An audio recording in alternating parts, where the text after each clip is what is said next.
Okay, what up, everybody? How are you doing today? It is Jedi Granville Productions you're welcome to, and I am Jedi Granville. I would like to appreciate y'all joining us today because we are celebrating right here 50 years of a classic, Jaws. And I'm pretty sure, like anybody here, you've got your Blu-ray or DVD handy, whatever. And we're celebrating 50 years of this Oh amazing shit, wrong film. film. Well, one that actually inspired so many other iterations of Jaws, you know. But I want to thank everyone who's on the chat and everyone who's going to be with us today. But to get started, let me introduce the people who are joining me today for this journey. To my, I guess, left, right, no, right. I got Sci-Fi Century in the house, my brother from another mother. Yes. What is up? And to next to him, Mr. Gingerhead Man, or as we call him, Kaiju Goodness, Kevin Lambert from the entertainment headquarters. Thank you for having me. Yes, I'm sorry that it's kind of hot right now, but hey, you're always hot. That's the thing about you. It's a gift. Exactly. It's the hair. That's what it is.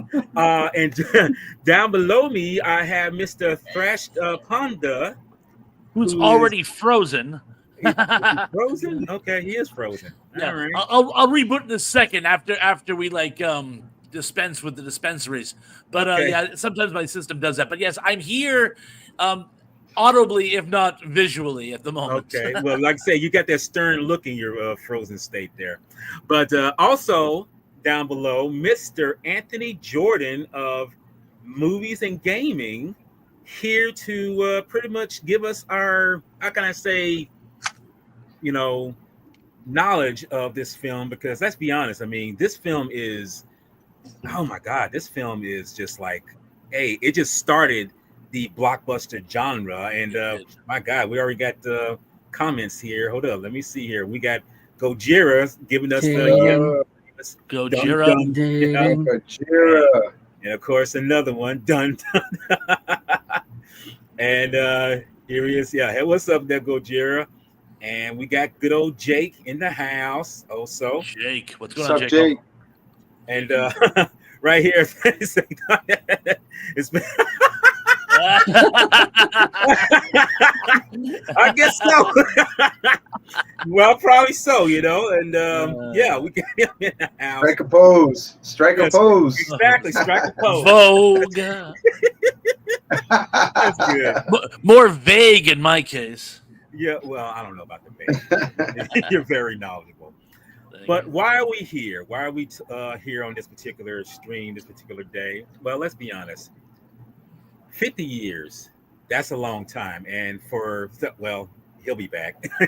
Yeah, he's rebooting. Yeah. He got scared by the shark, I guess. That's what it is. No, but no, what we're here today for, 50 years. 50 years, I know it's a lot in terms of, well, for me, I mean, it doesn't really matter because I'll be 55 in another week. And for Thrash, just about the same. But the thing about it is 50 years dealing with a shark. I mean, how is that even possible? How is this movie just generated this kind of buzz and whatever? And why does it stand this test of time so long? So to kind of give it a run around, kind of get it started. What was your first iteration in terms of when you was first introduced to this? So we'll start with Sci-Fi. When would you first see this film? When was you first introduced to it? Holy shit, bro. Fuck. I wasn't even born when this movie freaking came out. So Exactly. I think I saw it probably when I was about maybe 9. Mm-hmm. I think 9 or 10. And yeah, I remember it vaguely, but I remember when I first saw it, the thing that stayed with me always was when just to get out of the way when I first saw it was when I remember this so vividly when Jaws bites someone's foot, he bites the man's foot and it drags it all the way to the bottom of the shallow water. Mhm. That always stayed with me, and I was like, oh shit, like that's. I was a little intimidated by that, and I was like, oh shit, you know. So sometimes when I was a kid, I would be like, you know, when I'd be watching the movie, I'll be like this, I'll be like Kind of that, hang like, you your head know, over your yeah. yeah, and then that had to be like I was 9 or 10, but that's when I first saw it, and I was just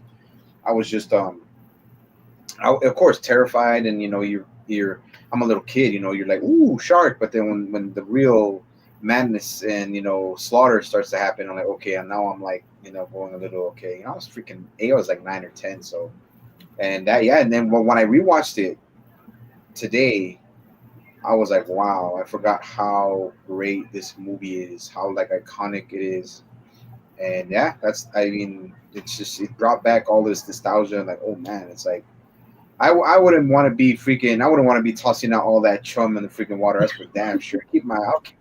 I'll keep my brown ass out of the freaking water. That's fuck that Yeah, shit. But I mean, because you'll be like this. You'll be like this moment right here. It's like you're chumming, and it's like, yeah, it's like I don't think so. It's like yeah, get the hell back. You know? yeah. But Okay. no, man. But yeah, that's what I remember of it. All right. Well, Kevin, when did you first was introduced to this film? Cannot remember the exact year or exactly how old I was. I do remember being young, and I remember, like, for example, you know, when you go on a family holiday and you go to Mhm. the beach with your family. So I had heard, like, me, because I obviously, Lake Century, this film came out before I was born. Yeah. And I just remember, like, you know, like when you were a kid and you were like in the bathtub and your parents would just like splash the water at you or have like the rubber duck and like throw it at you, or when you went to the beach, they'd be chasing you in the water and they would do the Jaws theme. Mm. And obviously, being a kid, you didn't get the reference of what the hell they were doing. You were Yeah. just, you know, having fun with your family. And then I must have been, like I say, I would say I would have been about 12 or 13. I remember finally seeing it was on a Sunday. I do remember, I think it was on a Sunday night. And I remember in it starting, and like, soon as I heard the theme, instantly recognized it because it was what my parents would like chase us around the beach doing. Right. And of course, then obviously when like Sentry says, it takes a very serious tone very fast, and I realized this wasn't like just like like you know like an action comedy film or just like an action film like say Indiana Jones, something like that. I realized this was a much more deeper, serious, more like yes, in some ways a horror movie, in some ways an action movie, and it's like an amazing combination of them both with great characters and of course an amazing story. Exactly. All right. Hmm. Well, Thrash, since you're closer to my age zone, when was you introduced to this particular film? Well, it's funny because I was living on Cape Cod at the time when this was filmed. So the whole Jaws experience sort of transcended the movie itself. It was more like an event. I remember I was when they were filming it. There was all kinds of stories.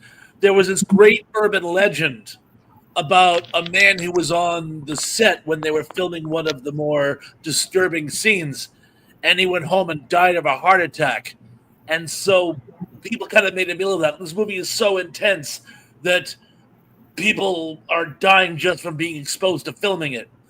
Yeah. Now, I was very young at the time when the movie came out. I think I was 7, and of Thanks. course, I was too young to see it. It was actually it's one of those movies where I spoke of it and heard of it far more before I actually got to see it. It's like Plan 9 from outer space. You know what I'm saying? I know you mean. Uh, I remember the first time I actually remember seeing it was actually years later. And ironically, I was down visiting my dad with my brother and sister who were substantially younger than I was. I think my sister was like 10.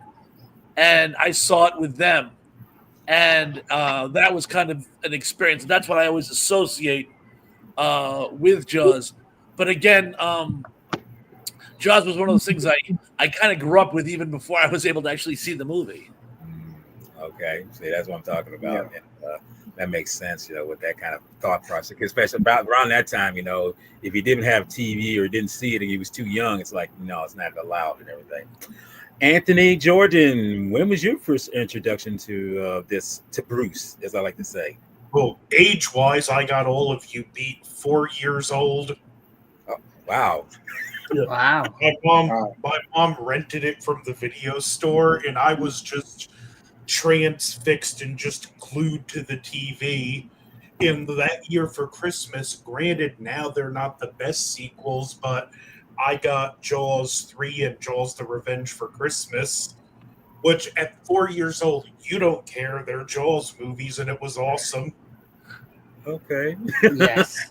And that's kind of interesting because you said Jaws 3D and Revenge. It's like, yeah, they're you take it as you want them, because they're whatever with the kind of films. But I think though, like what Anthony says, when you're a young kid, and if you're a kid that loves animals and like sharks and whales, and no matter how old, if you do get to see these films, even though you know that the second one's probably the best sequel between all of them, you're just fascinated because it's like more adventures with this killer shark. Yeah, the eyes of a kid aren't as judgmental of the quality of a movie. And Yes. true enough, kids are very more, more Accepting. Yeah, accepting, exactly. Thank you, Thras. They're more accepting. Yeah. So Go ahead, sir. I'm sorry. No, I was going to say, Walter. It also has that geographic type of background with Dreyfus's character, like who's been studying them ever since he was attacked by one. So it has that. It has the background where you're thinking, yeah, like he has a reason to be out there. He's not just, because I used to think like, who the fuck is that fucking Dreyfus dude? What the fuck? I'm like, what the fuck does this character have to do with anything? And I'm like, is he to be annoying or is he to be freaking, fucking, going like that to freaking quit all the time or something like that? I shared it on my stream, but I do got a story I want to reshare. Oh, go ahead. My mom was telling me about when this came in the theater, and there was a movie theater in Freehold Borough in Monmouth County, New Jersey. Now, it's a shore county, but it's still a good ride to the beach. Some people went fishing and they caught a baby shark. So they took it to the theater and placed it in the parking lot of the movie theater. While a crowd was coming out going to see this movie, this pregnant woman seen it, and she was full term. Panic, started running around screaming shark, and she went into labor. Okay. Wow. I guess the real question is what kind of shark was it? I mean, was it like a tiger? I don't know, but it probably wasn't no bigger than this. Okay. That was okay. That's interesting. Someone would do that. I mean, I'm assuming it was in water or was it just out of water? It was just out on the pavement. Wow. Okay, that's animal cruelty. Well, probably with you being dead, so. Yeah, but that's animal cruelty, man. Why would they do that? I don't know, but just the whole pregnant woman aspect is kind of humorous, though. Yeah. Well, I guess I could say. Well, the fact of a shark is terrifying. So, and it's a real animal. It's not something made up, And that's something I think some people it's psychologically imprinted in all of us. So, like the sharks, whether it be snakes, maybe rats or whatever, we know that these things can cause harm to human beings. But given my background as far as this film, I was introduced to it, crazy as it sounds, like Kevin, I saw this on a Sunday over at my late aunt's house, and she was staying in one of these duplexes where you have to go upstairs. And at the time, when you're a kid, I was like 9 or 10 years old. When you're a kid, you don't think about stairs as much because it's like, hey, you're young, you're active, it's like you can do whatever you want. I look at those stairs now, it's like, dude, my age, it's like, yeah, they look like fucking Mount Everest trying to climb these damn things. But no, I was introduced to watching it. And the thing about it is I saw this in black and white. I didn't see this in color. Okay, and one of the things about No seeing, shit. yeah, I saw it in now. You got to remember, see, this as a time. This is like late '70s, early '80s. Color television was something that was, how can I say, a luxury, more of a luxury than anything. If you just had a TV, you're good. But if you got color, Yeah. you're not gonna, we never did get Yeah. color And until like, go ahead. Go I was ahead, just Kevin. going to say, and going to the theaters back then, would have also been like a luxury as well. True. And see, and I didn't go to the theaters that much in the '70s for as far as, because I saw Star Wars, I actually saw Jungle Book, and I saw Superman and Star Trek, the motion picture. But here I saw it at her house, and like I say, we watched it, and I was kind of thinking to myself, like, I'd say, okay, this is a pretty good film, but I wish I could see it in color. But thankfully, I didn't see it in color because the scenes where Homeboy gets it, yeah, what Sci-Fi was mentioning, when Homeboy gets dismembered leg moment, I was like, yeah, that would, and I kind of asked my mom, I was like, why is this in black and white?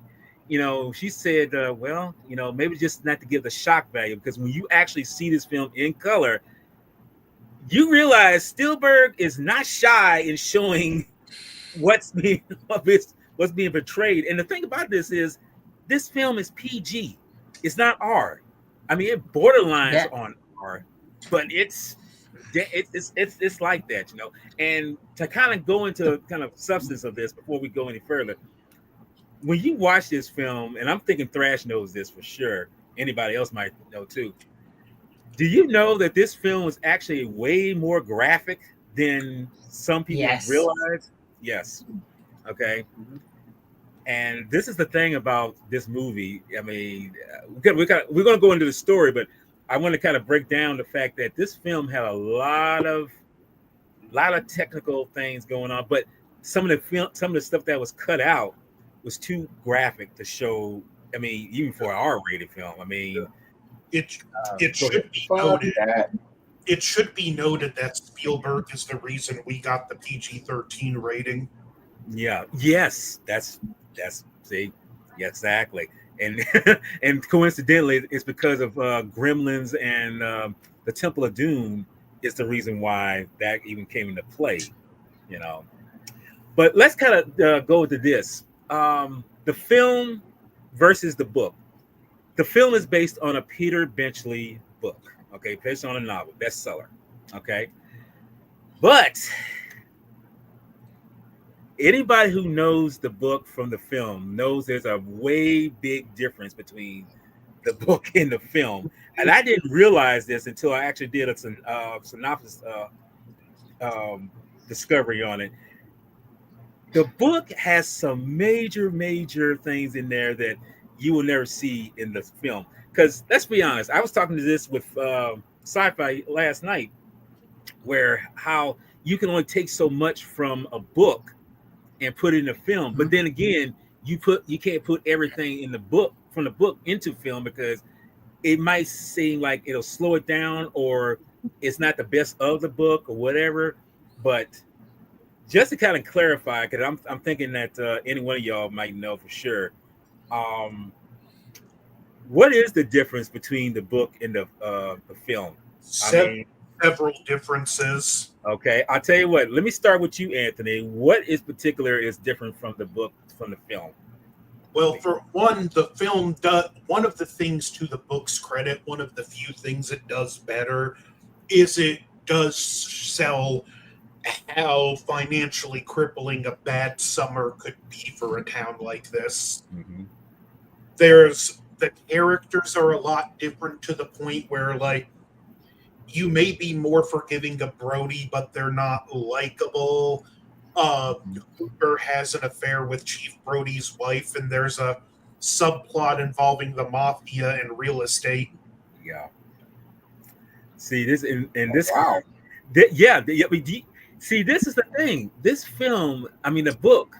What you see in the film, the book has a much darker tone in terms of what's going on. And Thrash, I think you might know a little bit about the book and what's going on in there. I'm assuming. One thing I'd love to expand on what Anthony just said.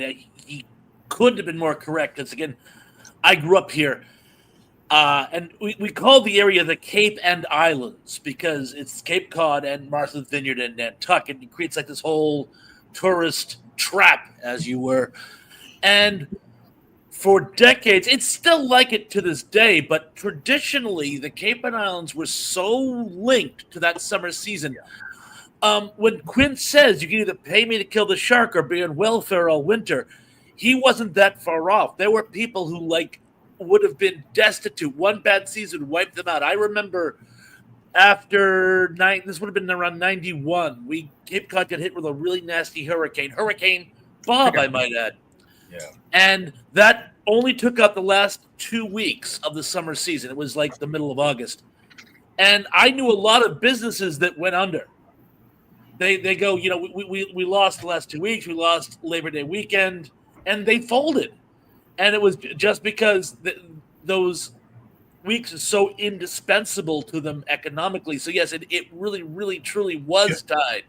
If the singer was to go south that early in the season, it would cripple the town for literal years. Years. It would have been years before they could recover economically. And so they mentioned the desperation that the locals had and how they were trying really, really hard to ignore the problem and hope it would just swim away. And it seems a bit callous, but no, these people were desperate, and I think the book, as you say, conveys that a bit more. But there's a part in the book, it was after Ben Gardner gets killed. I believe the discussions between Brody and his wife, and they're talking about the financial state of the Gardner family, and it's brought up by one of the characters that the only time they get meat is the fish he catches when he's out at sea. I believe it. Yeah. And that goes to everyone. The people who own inns, the people who sell lobsters, the people who sell goods and services to those people. I mean, supermarkets would go out of business, and whatnot. And eventually, also expands on that in another book, The Beast.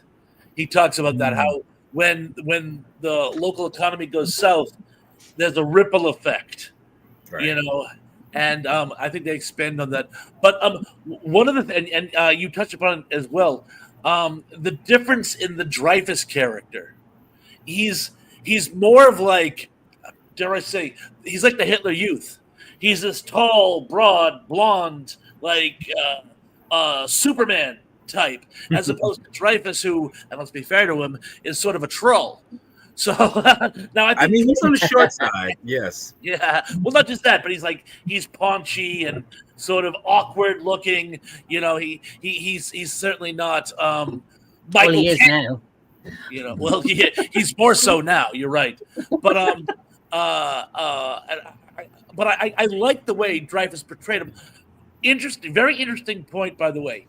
The triumvirate, which makes up the Shark team. You got Brody, who is the definition of the hero who does not want to be a hero. He's up at the temple passing by, but he has two in his entourage. One is this sort of ivory tower, wealthy Northeasterner, went to the finest schools. He is the upper crust. And that great scene where they get on his boat and Brody goes, "Are you rich?" And he goes, "Yeah." And then you have Quint, who is the definition of the working class. This sort of, survive through sheer iron will, and he's coarse. They make it a point where he's telling the risque limerick in front of Brody's wife, and he's like, "Yeah, I'm a dog, and I don't care." And and he he just oozes that working class. And when you put the two of them together, it really creates it's the essence of the class distinction again, which is something I thought they did a really, really nice job with. And Robert Shaw, he steals the movie, in my opinion. That scene where he talks about the Indianapolis incident is like one of the best in the whole movie. Yeah. Well, we're gonna get into the storyline here in a sec.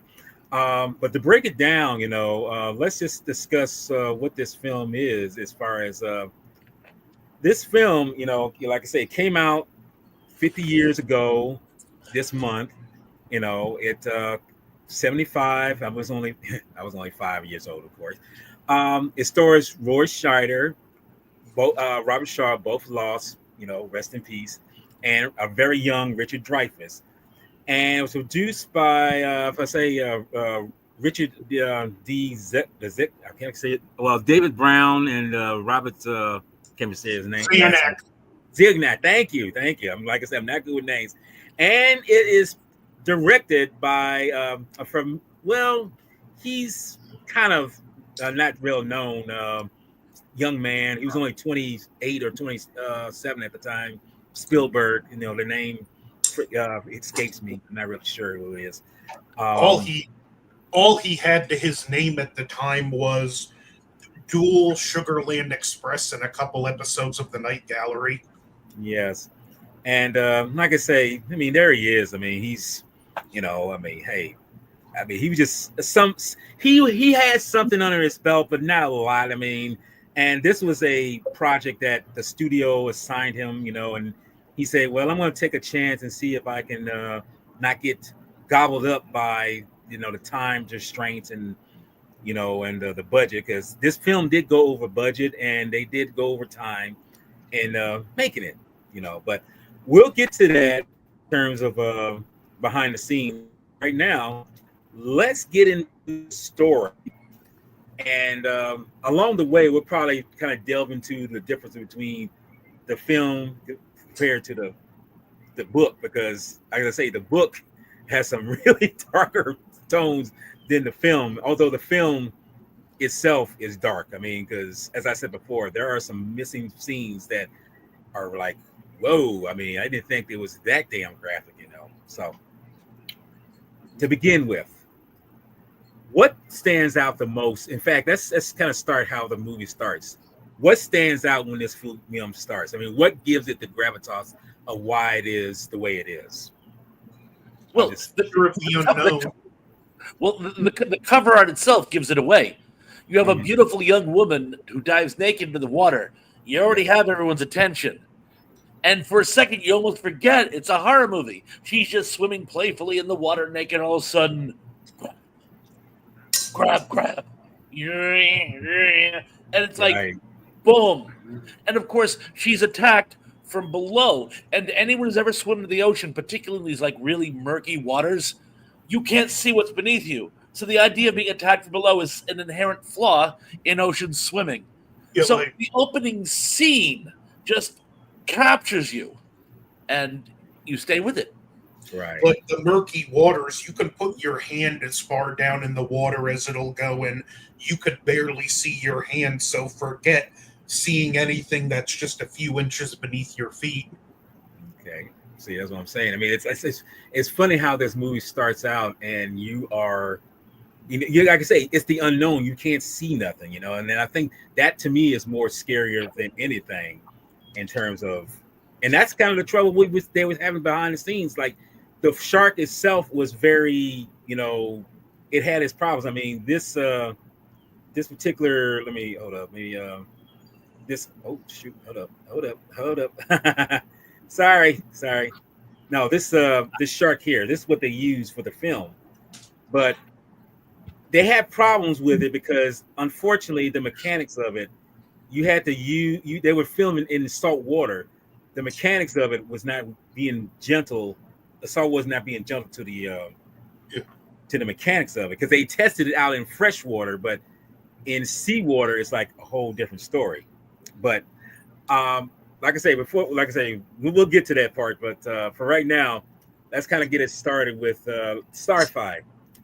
Kind of get it started on how this film kind of starts out. And like I say, we'll go through the motions as saying the difference between the film and the book and all that good stuff. So, well, actually, like, Thresh Pando Pons, just, he pretty much laid it out in the beginning of the film.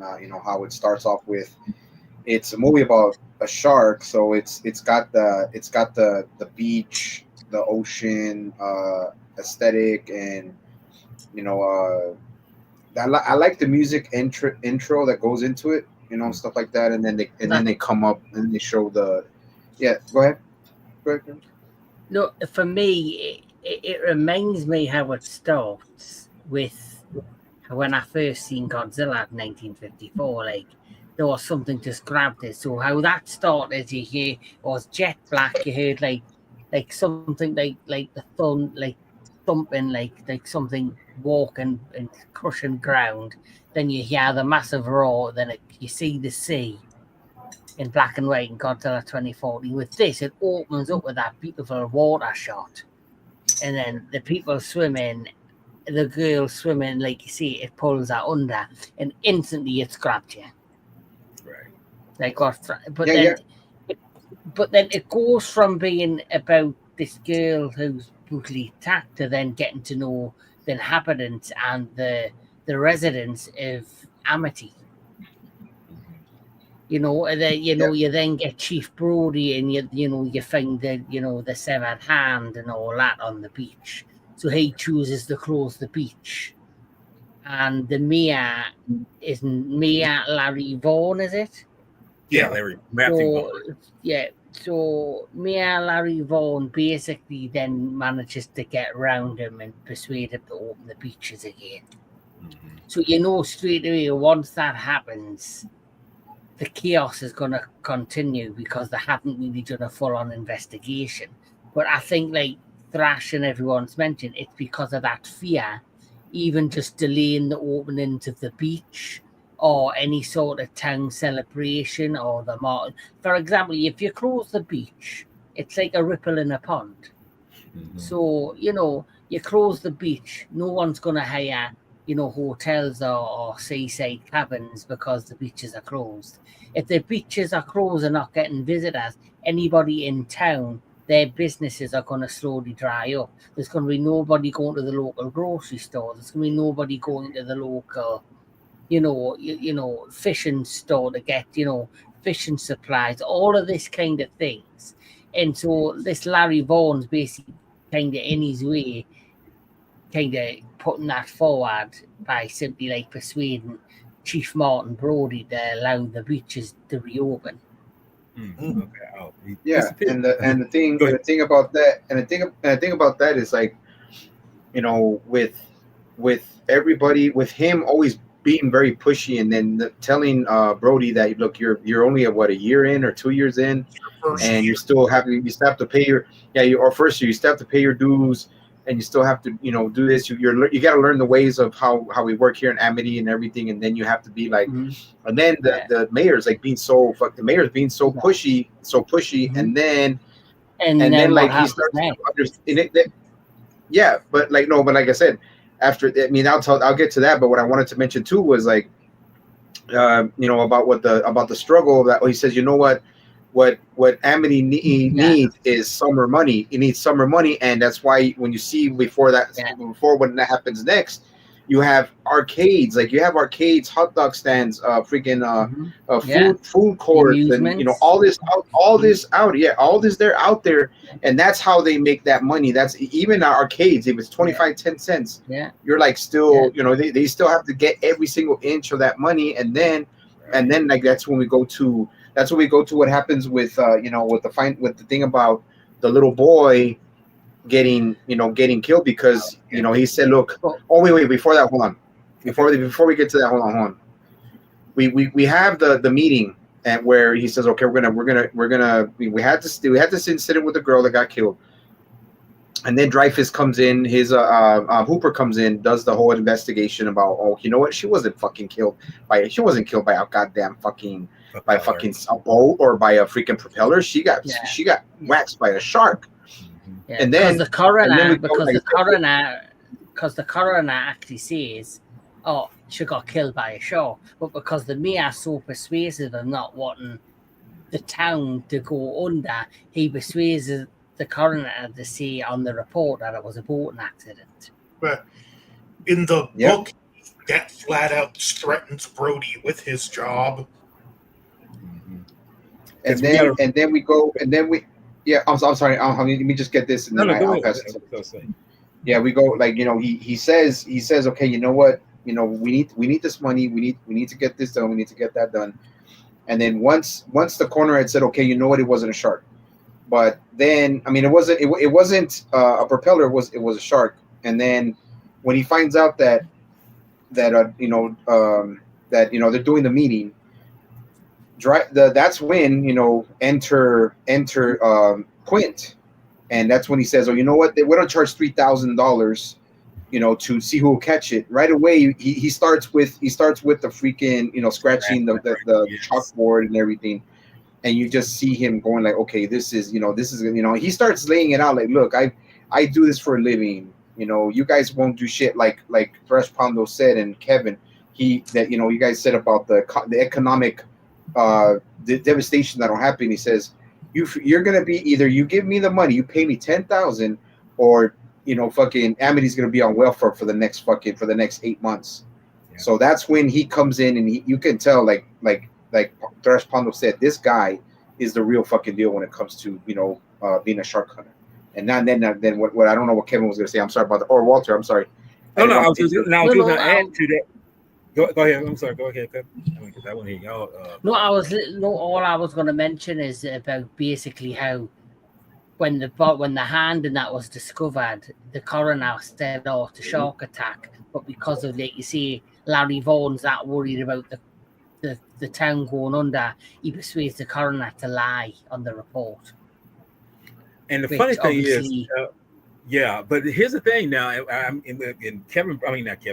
Anthony brought this up in the book, because this is something I wasn't aware of, that the reason why the mayor is saying these things, and it makes more sense in the film, because it's like he's worried about the town. He wants to make sure the town is not going under if they don't get the money for the summer, times, and there are people coming in and spending and whatever. He had ties with mafia connections. This is one of the reasons why he wanted, in the book, he wanted the beaches to stay open. And it's kind of head scratching. It's like, damn, that's kind of deep, knowing that mafia ties are involved when it comes to shutting down, a town. It's like, okay, a woman's just been killed, but you're gonna still, keep the beaches open because you are in bed with the mafia bosses. It's like, really, and it's crazy how that is, about that in the book. How he got the mafia ties. That I didn't know. So I don't know. 7 years, I forget how many years prior to the story, his wife got real sick, and someone loaned him the money, and letting the mob get a real estate foothold in the island was repaying his debt. Okay, see, that's that can then make sense, but in a way, I guess that's a part of something in a book where you don't need that, because, as I say, you take what you can from a book. You can only put so much from a book into film, and depending on how long it is, since this movie is only 2 hours and 4 minutes long, you can only put so much of that nuance in the book into film. But going from that to where, okay, we know about the girl being attacked, which was, believe it or not, she's a stunt woman. The woman who plays Christy Watkins, Susan Beckline, she was the one that gets attacked, who does the skinny dipping sequence. This is her being ratcheted up for the moment, on the for the water scene, where she's being thrashed back and forth and whatnot. But the interesting thing about that is that I'm pretty sure anyone can tell, all the scenes that are filmed at night or that take place at night were dark. Let's say night for dark, dark for night, or day for night. Thank you. They turn the shutter way down. Yes, I mean, it's like I think anyone can tell. It's like, I'm pretty sure we can tell that's been shot in the daytime, and they just dim the lights somewhat. It would work. It works for the most part, but what gives it away is just the light still reflecting on the water. Yeah, especially the scene where she's swimming, and it's like you can literally see the sun in the background where it's cascading across the water. And it's like, I mean, maybe say that's the sunset, but it's like that's too light. I mean, if that's the moon, it's like that's a bright moon. Okay, so It casts a but shadow. You can actually see her shadow on the water. You yes, know? so but to go from but to go from there and everything, Thrash, the moment where okay, we've established about the tax and the mayor saying, we need money for the basis for the summer time to help the city. Cause, I mean, to help the town because it's an island. It's a small island. They need this funds. We need this kind of refuge in order to keep our town afloat and everything. Okay, this is the moment where we realize, okay, we're about to hit rock bottom or we're going to have a situation where it's going to turn a different tide. And this is the moment where, I'll let you continue with that. With the board gets attacked. And that's actually a really amazing scene because you notice when it opens up, the people aren't in the water. They actually have to be coaxed to go in, and Brody knows this is a bad idea. And the amazing thing about Brody, the thing I like most about him is he is the proverbial fly in the ointment. He's the one who is right, but nobody wants to listen to. Yeah. But even when I remember the mayor sends what is it the lieutenant mayor or one of his lackeys, he has him go in the water first. He sends it. Yeah, him and his family. Yeah. And that creates like a herd instinct because people are like this. When you see other people doing something, even when it's stupid, well, if they can get away with it, so can I. And like lemmings, they all go into the water, and Brody's like just freaking out because he's agoraphobic to begin with. And I love that. I love the fact that our hero lives on an island and is afraid of the sea. That's poetic. But anyway, he knows it's a bad idea, and we literally get anxiety through him. There's that wonderful scene where they do the false flag, where it's the kids horsing around with the fake fin, and the camera just zooms in on Brody, and it's like, that's a really powerful scene. I love this moment right here. Yes. And of course, it's the perfect false scare. In another horror movie, that's where the cat jumps out from behind the curtain. Everyone goes, "Oh, it was just the cat," and then the guy, because that's when the shark attacks the boy. And go ahead. And if you note it never plays the music for a false scare. No. That's the great thing. What you was gonna say, Sci-Fi? I saw you raise your hand and everything. Oh, no. I was gonna say that. Yeah, when we go to San Diego, I'm gonna get in the water, but it's just gonna be my feet. I was gonna say what do you call it? I was just gonna say that that nose. And here's something that I why is it in every older movie, man? Why do they always have to put a dog, and why does a dog always have to die first? So I'm like, so they took the black dog they were using. Okay, why they had to use a dog first? But no, just a little bit, just adding a little bit was that the mayor coercing his assistant. Look, you guys ain't in the water. You guys are falling asleep. Go in the water, or nobody's. He's like nobody's getting in. He's like the whole point is to get people in the water. And I'm like, and I want to tell myself, what the fuck? What kind of money? I mean, how much money? What kind of money brings people? How much money are you gonna get just putting people in the water? Yeah. So I'm like, what is the thing? But that was just me because I got annoyed by that. I was like, dude, what the fuck is, what money is gonna get you for the people going in the water? It's the concession stands, it's arcades, it's all that. They're spending money. Yeah. Exactly. That's what I'm saying. So that's just what I was gonna say. But no, go ahead, Dr. Pando. I just wanted to say that. I think it was more for the optics because the news cameras were there. Probably so. Good point. People who hadn't gone that weekend, you want them to show up next weekend. Yeah, you're right. What you was gonna say, Kevin? Okay. Just good PR, isn't it? Right? If you've got the news stations there and they're reporting on the nice hot weather and promoting basically Amity and the lovely beaches and the scenery, obviously it's not going to look look weird on a news broadcast or report if people are just sitting on the beach and you're not seeing any of them in the water. So I Right. think the mayor's mind's like, we need to get them in the water so we can prove that how amazing this is.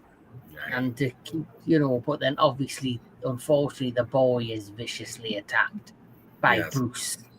Now, and that's the thing about this film. Now, I mentioned before that this film had many iterations of difficulties behind the scene. I'm pretty sure y'all have heard that tone of saying the shark is not working. The shark is not working. I mean, this is during a documentary where they said where Richard Wright was saying about when they had these walkie-talkies and saying that the mechanical fish was not.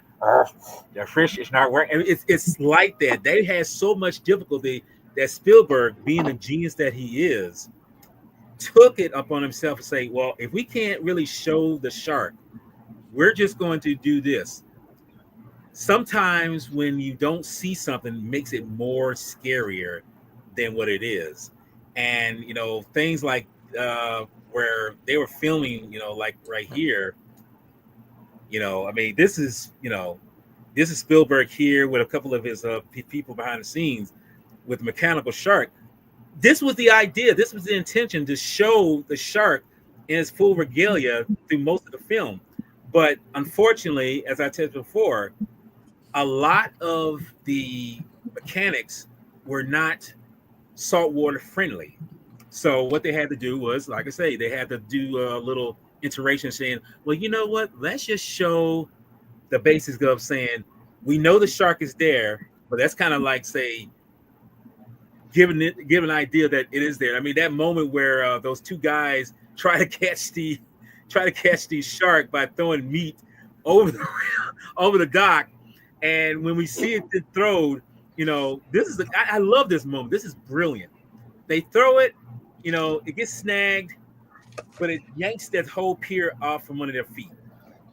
You just see the part of the pier going into the water. But and the funny thing is, this is where John Williams' score works so well. You notice that when it goes away, the part of the pier goes away, you know, the music kind of dies down. But once it turns around, you hear it build up, like dun dun dun dun dun dun. It's like, dude, I mean, yeah, you know, like Gojira said, a holiday roast, and these guys are going to be the butt of it, you know.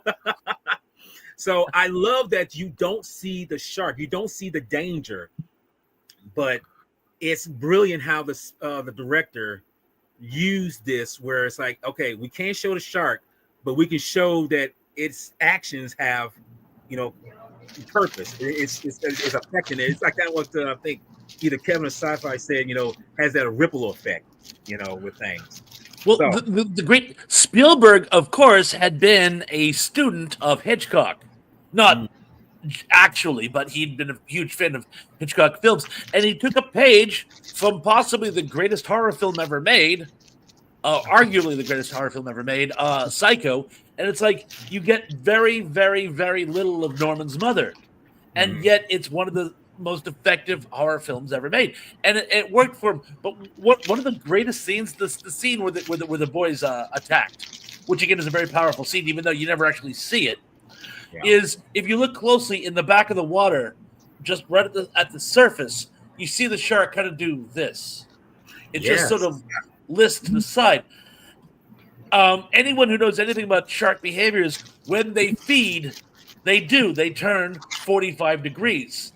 Not sure why, probably to get the torque to help tear their prey apart. But it looked like, to me, something the shark would have actually done. Only, and bear in mind, you're watching it from the beach, and it's something way, way, way out there. You wouldn't get a really clear picture. You almost have to extrapolate what's going on.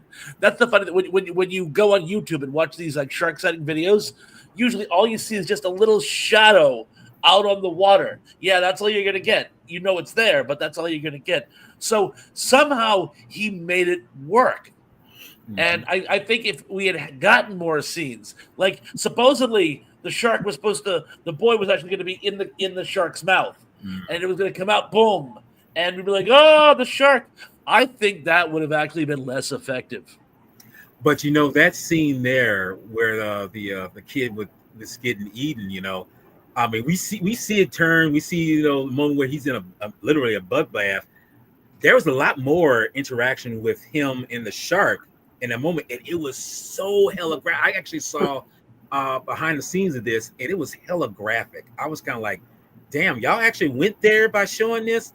But as I said before, Spielberg was not shy in showing the brutality of what needed to be shown. I mean, like I say, this film was PG, but I think it could have been R-rated if had he gone to that limit. And But since Can I- mentioned Hitchcock, since Thrash mentioned Hitchcock, also that famous shot zooming into Brody that was taken right from Vertigo. yeah, What oh they yeah, would- that's right. What they would do to achieve that shot is they had the camera on a dolly and they were moving the camera towards him while zooming in on the lens. Yeah, and I love that's so much of an effective shot there because it gives you that idea. It's like Brody sees something horrible, and it's like the realization right there. It's like it hits him, and it's just amazing. But what you was gonna say, Sci-Fi? I saw you. I just wanted to ask a question. What do you, real quick? What do you guys think? Thrash Pondo had a point. If they would have used the huge Bruce prop to kill people from showing him coming from the bottom and going half and bringing him down, I think I kind of agree. That Spielberg went with what he did to make people think more about keep it in mystery about how the shark kills, how the shark would kill, how the shark did things, and not just to blame it on what, they had a big prop, they didn't have real sharks, couldn't use real sharks. But I just wanted to say, I agree with Josh Pondo on saying that, but what do you guys think about? Do you think not using the prop as much as they did was something that was the right choice? Because it kept maybe people thinking. It kept them thinking about how does the shark kill when it's under? I think if you look at modern horror films, everything's a jump scare. Everything is, one little jump scare or a big splatter shot. But once you've seen it, the magic goes away because once you see it again, see, you went to this, for example, if you went to the theaters and you had like a horror film and there's a jump scare where someone jumps out and cuts somebody's head off and you've physically seen it, but it'll be a CGI blood splatter, right? Right? You've seen it once. Oh my god! It's like you're. But you see it again when you rent it on DVD or whatever. It doesn't have the same effect. Why Jaws works so well is because you don't see nothing. It's the internal fear, this psychological fear of the unknown and not seeing what we know is happening, but we don't physically get to see it. Right. Now, the same thing would have happened if you had the physical Bruce head eating the boy and seeing it. When you first see it, it would probably be this, oh my God, that's graphic as hell. But now we are celebrating 50 years later. If you would have seen that shark, and it's like probably the kaiju movie, like Godzilla with no man in a suit. But back when you see it as a kid or in the younger days, you probably would have been blown away. 50 years later, would those shots still be as effective today?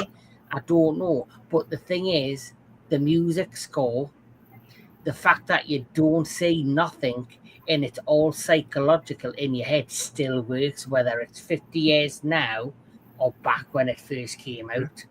Yeah.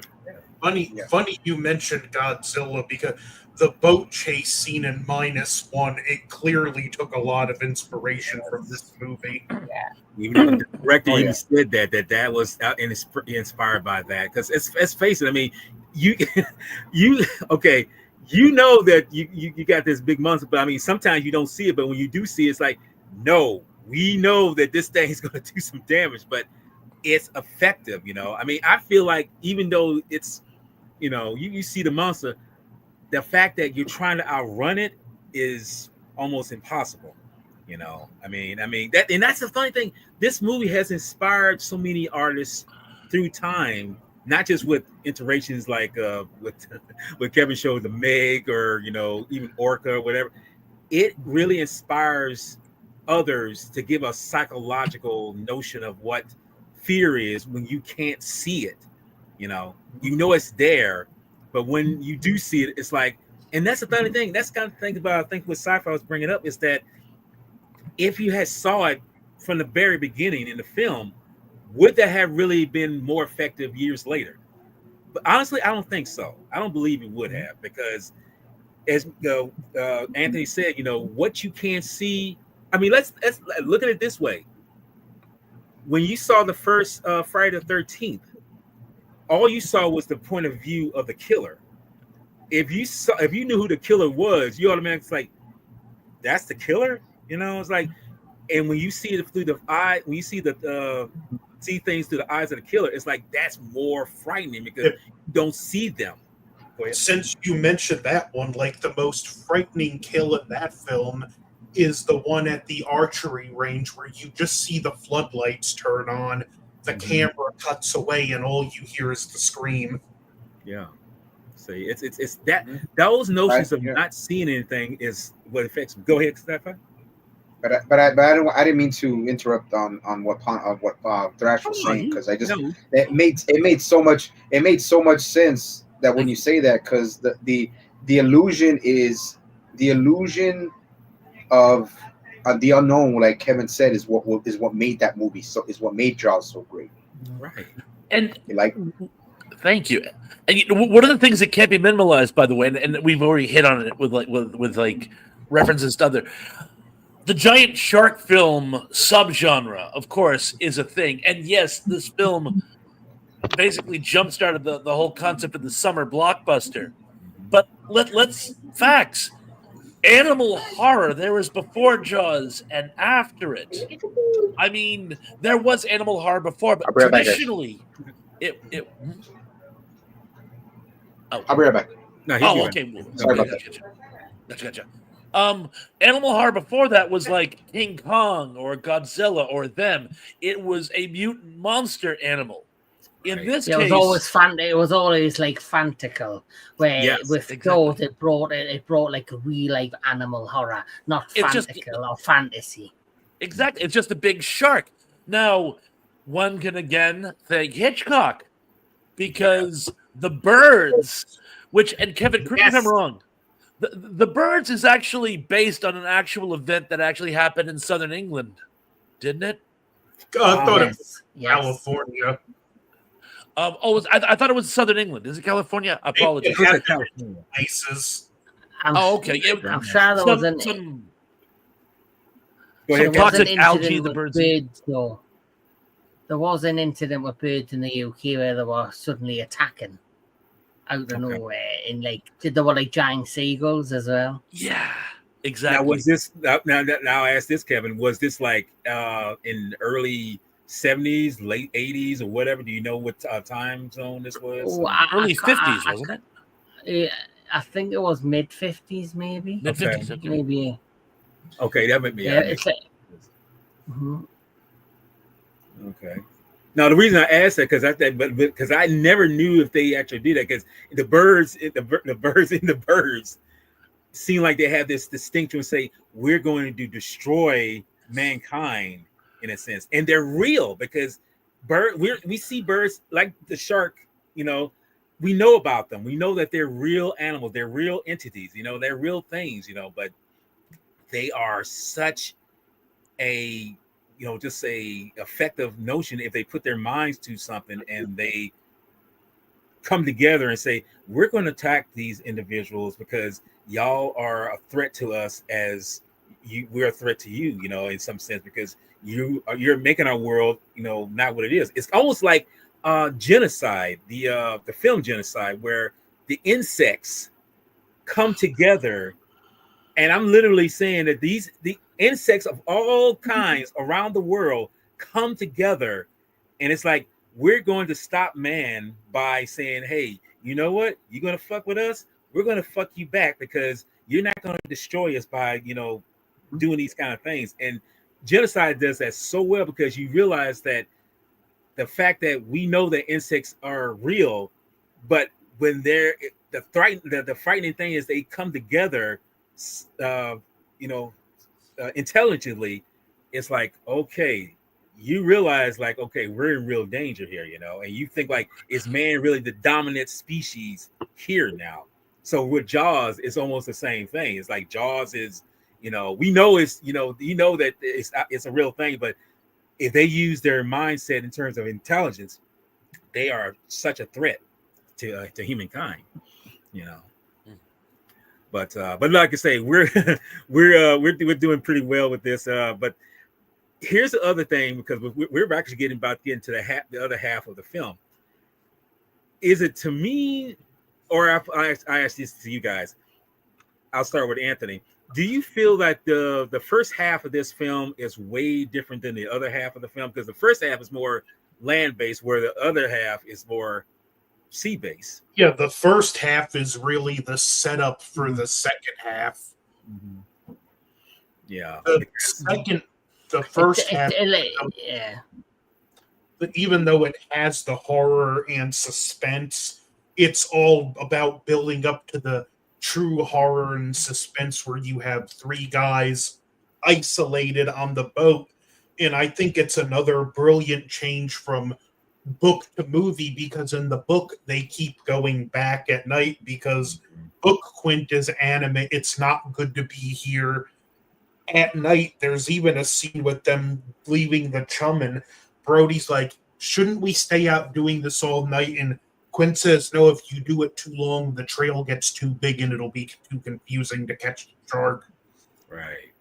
Say, I mean, it's kind of interesting once we see the second attack of the shark, you know, when the beaches are open and everything.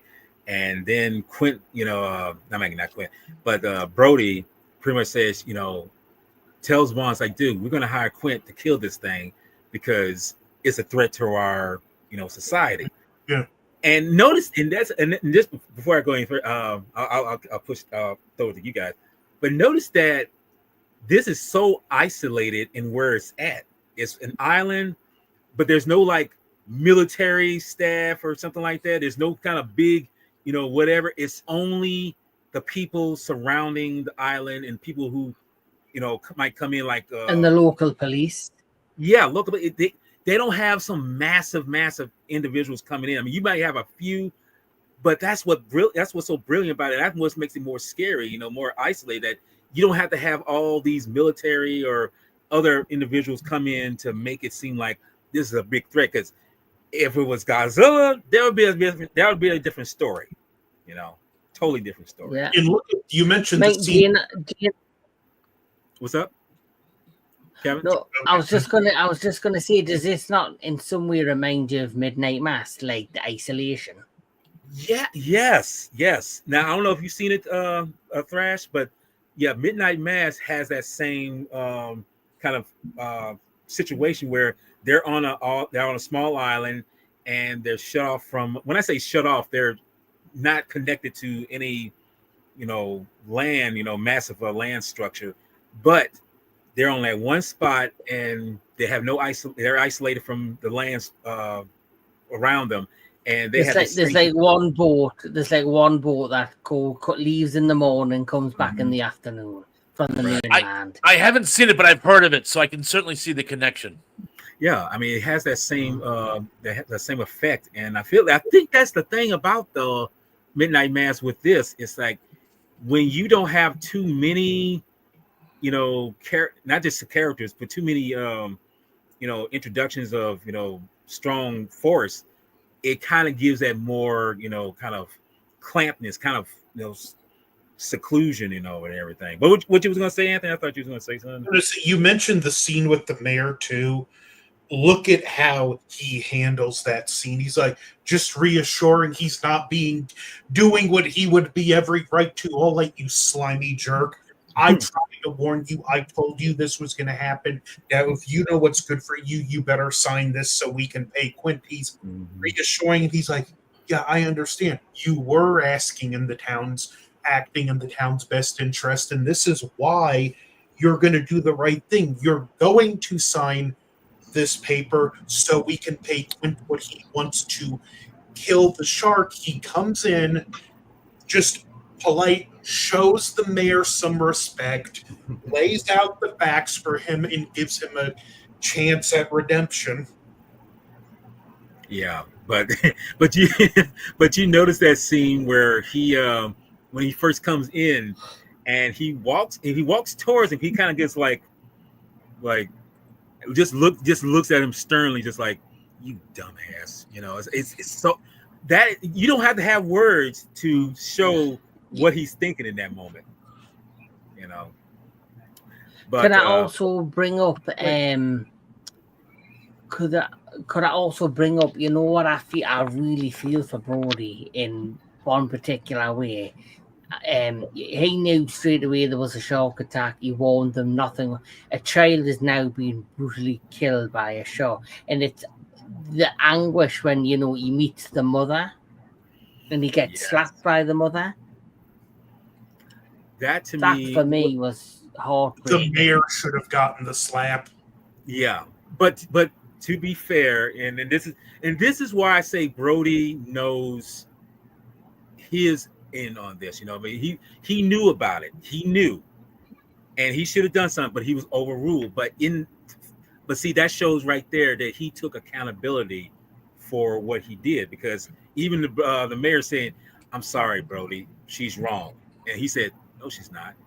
Because even I would say that, no, she was. Because if I did the same, look, anybody who realized that they were wrong, even though they knew that they should have been done, but were overruled, they're still in the wrong. No matter how you look, you can't spin that.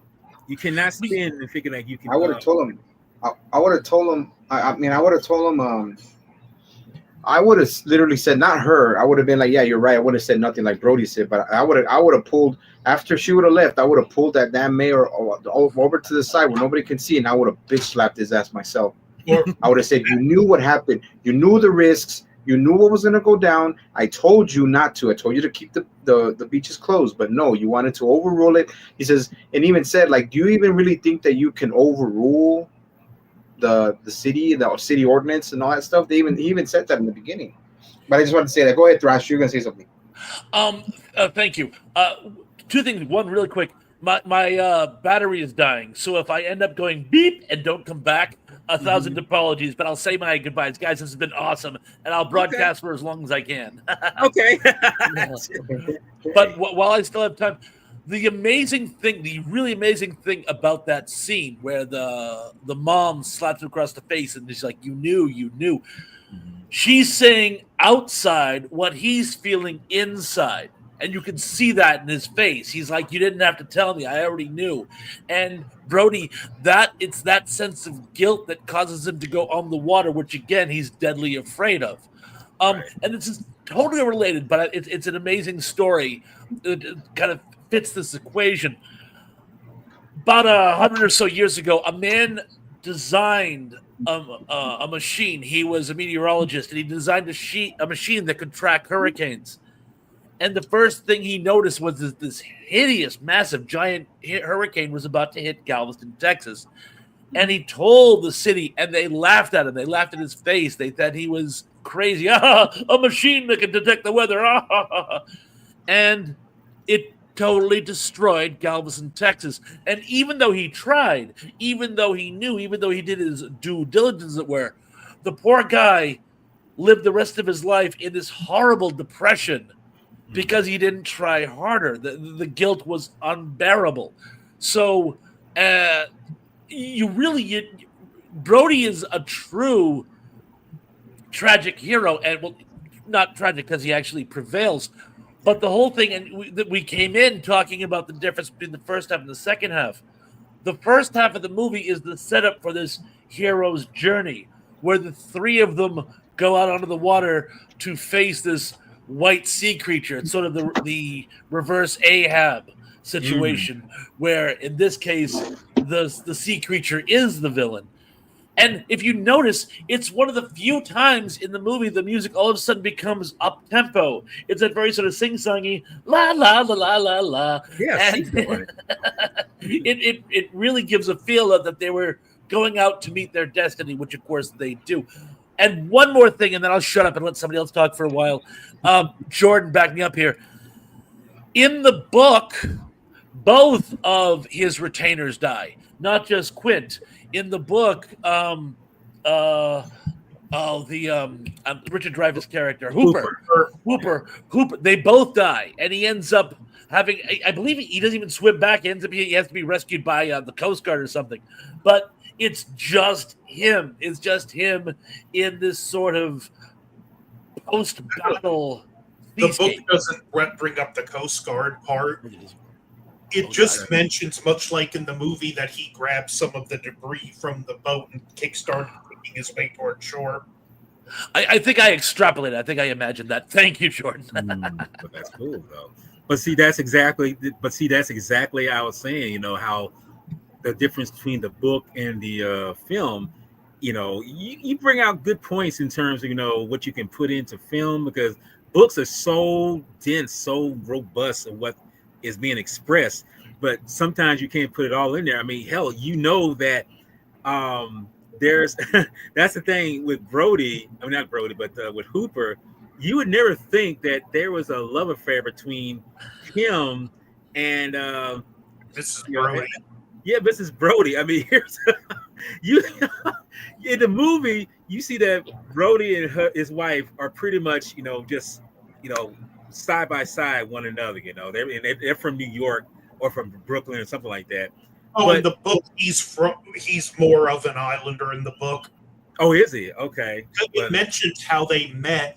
She was with a drunk boyfriend, and he gave him a ticket, and she actually went to the station to talk to the chief and actually compliment how professional and polite Brody was about the whole situation. Mm-hmm. Well, that was kind of the thing about that. I mean, that it's kind of funny that they so-called have an affair or an Hooper. I was like, really? I mean, that's happening right now, So I was like, no. But you've got to look at it this way: the version of Hooper in the book is different. Like his appearance and everything in the book is different to the Hooper in the film. It's like what Thrash said.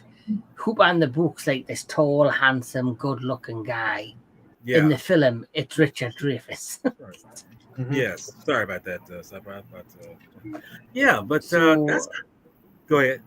So, and obviously Rod Snyder, he's a good-looking guy for his age in this movie, and they look like a perfect pair. So imagine if they did the storyline where she left Brody for obviously Hooper.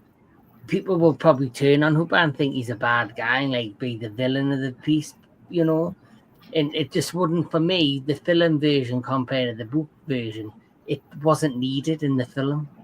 He's also just insufferably arrogant in the book.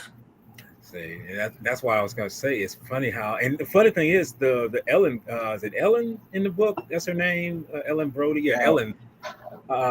She, from what I heard in the book, she misses her days when she was young, and it talks about in the book, it had come to the point where she had been there so long she's accepted as an islander, and she's actually starting to resent her islander status, and she missed the days when she wasn't that, and she was one of the wealthy summer people. That's what I don't understand. See, that's why I say I'm glad they didn't put that in the film, because that would have made her look like, she's she belongs to the streets kind of motif, And I was like, no, we don't need that, And also, before she was married to Brody, she used to date Hooper's older brother, so there was a pre-established connection. And I also think if you ram too much subplot and little other things into the movie, it would have took away from the overall plot of the film. Right, and also you've got to remember, it's like Jaws is like a 2 hour movie. Like it would have to be like a 3.5 hour movie if you wanted to add all the little subplots, all the little minute details from the book, and sometimes little subplots and little details, like that are featured in the book might work for the book, but it might not translate well in film. And we're in the movie comparing Hooper. Yeah, he has his moments of arrogance, but he's also has more humility. Like, this is something I caught in the scene when he's at the dinner table with the Brodies and he's talking about territoriality. He goes, "It's just a theory I happen to agree with." And I kind of have this theory that's his theory. He either came up with it or he's one of the chief ones championing it. But he kind of caught himself and realized, I don't need to really sound arrogant right now, so that's why you get it's just a theory I happen to agree with. That pause is there for a reason. See, that's him being humble in that mindset. And that's a good thing. So, Yeah. but look here. We, as I mentioned before, this is, like I say, that's the first half is what we've discussed in terms of building up character and everything. Now let's go to the second half where it's pretty much a seagoing. It's something that Thrash mentioned is a seagoing adventure, and the music. That's kind of funny how the beginning is more, threatening in terms because we're on land. But once we get out to sea, we still have that, but it's more like a seagoing adventure. If you see a lot of those pirate films, adventure films of the 40s or 50s, it's so like whimsical. I'm sorry. Like whimsical. Yeah, whimsical, very whimsical. Thank you. It's so whimsical, There's also more, for me. Sorry, Anthony. I was going to say there's also more humor in the second half of the movie. Mm-hmm. Yeah. Yes, much more humor. Second half. Yeah. Go ahead. Go. For me, the first part of the movie is a psychological thriller. Yes. Then the second one's like an action horror movie. And do you feel that? And I'll throw this. I'll ask Sci-Fi first. Do you feel that knowing that it's when it's on land for the first half, you think that maybe that's the reason why it's more horror, more psychological at that point than the second half? Mm-hmm. I think it does have to do with it. I do believe what Kevin said. I do agree with it. Agree with some of it that it's psychological because you really don't see him much at all. It's not, but I think in my mind, it's not till they get to the sea that they get to the boat with the orca. That's to me where it gets a little more intense as far as the introduction of what what Jaws looks like and the bickering and the problems between Quint and Hooper and but like it's still out. It's still the unknown, but you're still like not thinking like, okay, well, when is he gonna come up or when is he gonna do this? Oh shit, they use this. That's the only thing that I'll say. But I do agree, it's more psychological. It's more psychological when they're on land. But I think the horror aspect, just in my opinion, like raises up a little bit because now it's like now they're close. Now it's 1-on-3 with Jaws. That's just my opinion. Because it's more. Go ahead. Go ahead. Anthony. Since we mentioned going on water and Brody's fear of the water, if you've taken writing in school, one of the first things they teach you is there are really 3 core concepts in storytelling: man versus himself, man versus man, and man versus nature. And this film uses all 3 of those concepts. You have not just in one, but in multiple characters, because there's several characters that are at odds. There's man versus man with Brody confronting his fear of the water, and man versus nature is pretty self-explanatory here. Yeah, but I think also he's facing his own guilt in that sense because the fact that he was going to close the beaches, he was overruled, but he's saying, I want to try to make this right. I feel that that's something of a redemption for him because he's trying to, like I say, he's taking the fear, but I think he's more in touch with saying that I want to do what's right for the island, for the people, because I want to say that this is the reason why it's happening. I want to go out there and say, hey, face my fears and go with that, you know. So we're on the sea. Okay. We're out sea, we're out there, we're doing our thing, we're doing, and this is where I can say, you know, we really, and I think this is more, and I mean, we didn't get it, we had it there where we established characters then. Here, I think since it's just three individuals, I think we get more of a robust kind of, you know, introduction into their backgrounds a little bit to a degree. And like I say, there are moments where and this is why I say I love this movie for what it does, especially at the second half, because I don't know how y'all feel about it, but the cinematography does not get enough justice. Mm-hmm. The cinematography I love, man. I mean, it's I don't know why it's I don't thought, because this movie was nominated for like 5 or 6 Academy Awards, including Best Picture.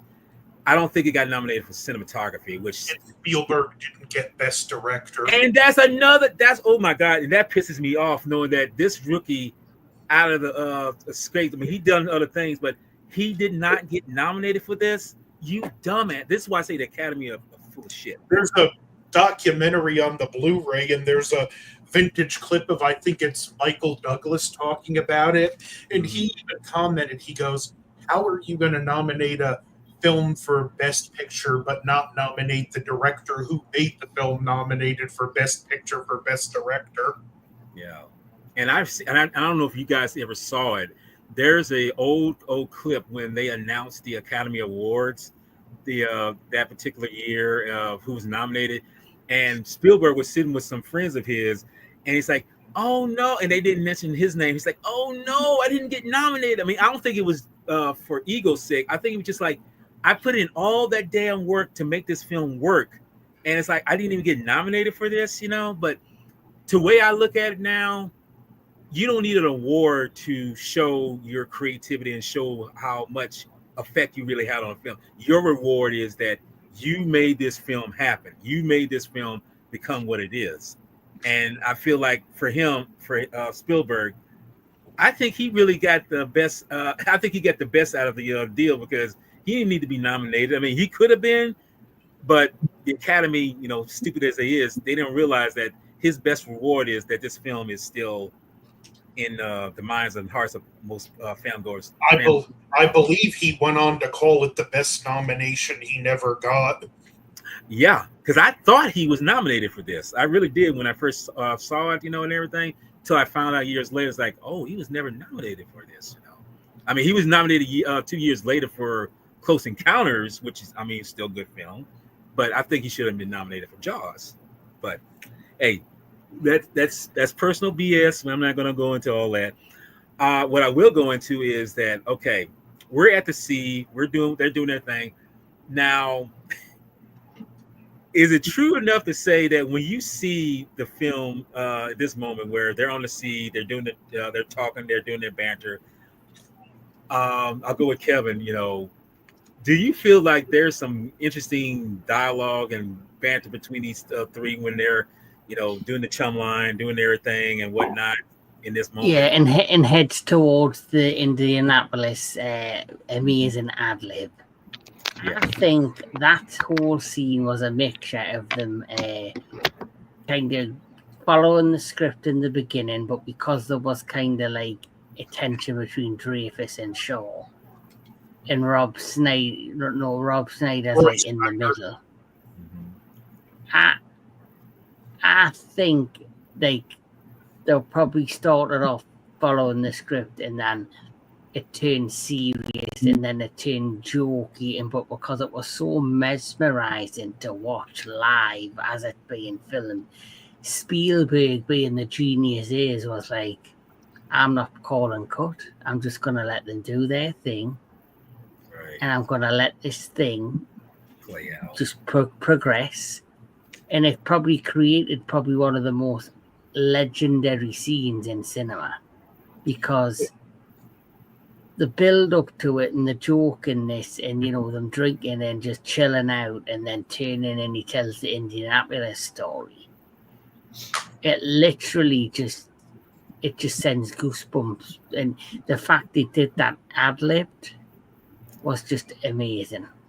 Yeah, And go ahead. Anything? the documentary that's been around since the Laserdisc days, it talks about that scene a little and how it started on script, but just something about the words didn't sound right.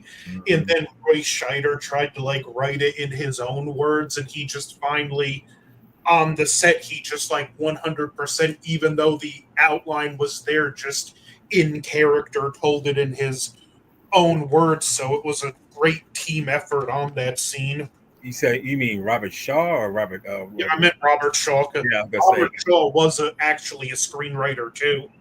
Yes, he was. Yes, he was. You know, go ahead, Kevin. No, I'm just agreeing. Yeah, amazing. Yeah, and but of course, go ahead. Oh, sorry, and of course, as I mentioned when we did, the live on my channel, his son Ian Shaw is actually, who is also an actor and screenwriter, has wrote a play called The Shark is Broken, which is about the filming of that scene in the ins and outs of the film production of Jaws, and it's a mixture of serious and comedy. And he obviously was inspired to do this because one, it's his dad, and he wanted to show respect to his dad and one of his most loved films, which is Jaws. But he also wanted to show like the behind the scenes stuff within the play. Yeah, because there was some kind of animosity between the actors. Like Scheider was not Scheider. Robert Shaw was a very competitive person, and he made Richard Dreyfuss like the target of his competitiveness. But on the flip side, Richard Dreyfuss also seems to have a lot of problems with people on the set of a lot of movies. So Dreyfuss was probably doing some stuff to bring it on himself. Yeah, and I think he was drinking behind. Yeah, Dreyfuss. I mean, go ahead. Yeah, Dreyfuss is. I heard Dreyfuss is he's a dickhead, dude. He was a fucking dickhead. Yeah, he's difficult to work with. One of the he was a fucking he was a prima donna. He was a prima donna. He was, if he didn't get his way or whatever. I even heard that he they still had a beef after the fucking movie was already finished. Wow. That's what I heard. Sorry about that. Sorry about that. I didn't. But go ahead, Anthony. Yeah. Another subtle thing I like with that whole scene is when they're comparing wounds, and he shows the one that's a tattoo I got removed, and he's like, "Don't tell me, mother," and he starts laughing, and Quint just pauses for a second, and you can tell he's kind of trying to psych himself up because he knows once he says it, he's going to be expected to tell that story, and he just gently puts his hand on his shoulder. Mr. Hooper, that's the USS Indianapolis. And he goes from this jovial laughing to just stone-faced in a second. You were on the Indianapolis. Yeah. And this is a tragic thing since we mentioned the Indianapolis. The information had just been recently declassified to the point where Benchley said had it been declassified before he wrote the book, he would have included that. But Peter Benchley's housekeeper, she went to see the movie and called in the next day saying she can't make it to work because this scene was very traumatic for her because her son was on the Indianapolis, and this movie's basically when she found out exactly how her son died. Oh wow! I didn't know that. See, and that's what's so brilliant about it, because when I first heard because I didn't know nothing about that, the event, because the whole incident with the U.S. Annapolis was that it was to have the two bombs dropped on Japan. Just the Hiroshima. Oh, just the Hiroshima. I thought it was both of them. Okay. Well, it's funny. Was it Big Boy? It was Fat Man and Little Boy. Yeah, it was Little Boy. Okay, Hiroshima. They wouldn't have risked shipping both bombs on the same boat. Okay. And I figured it Oh, was okay. something. I mean, they know for sure. See, that's why I say that's why you say you get those kind of information across that you don't really know. But yeah, I mean, it's funny how that information was, classified for so long, and then it's like, okay, after so many years, we're gonna declassify it and put it into effect. You guys know what ultimately happened to the captain, right? On the Indianapolis.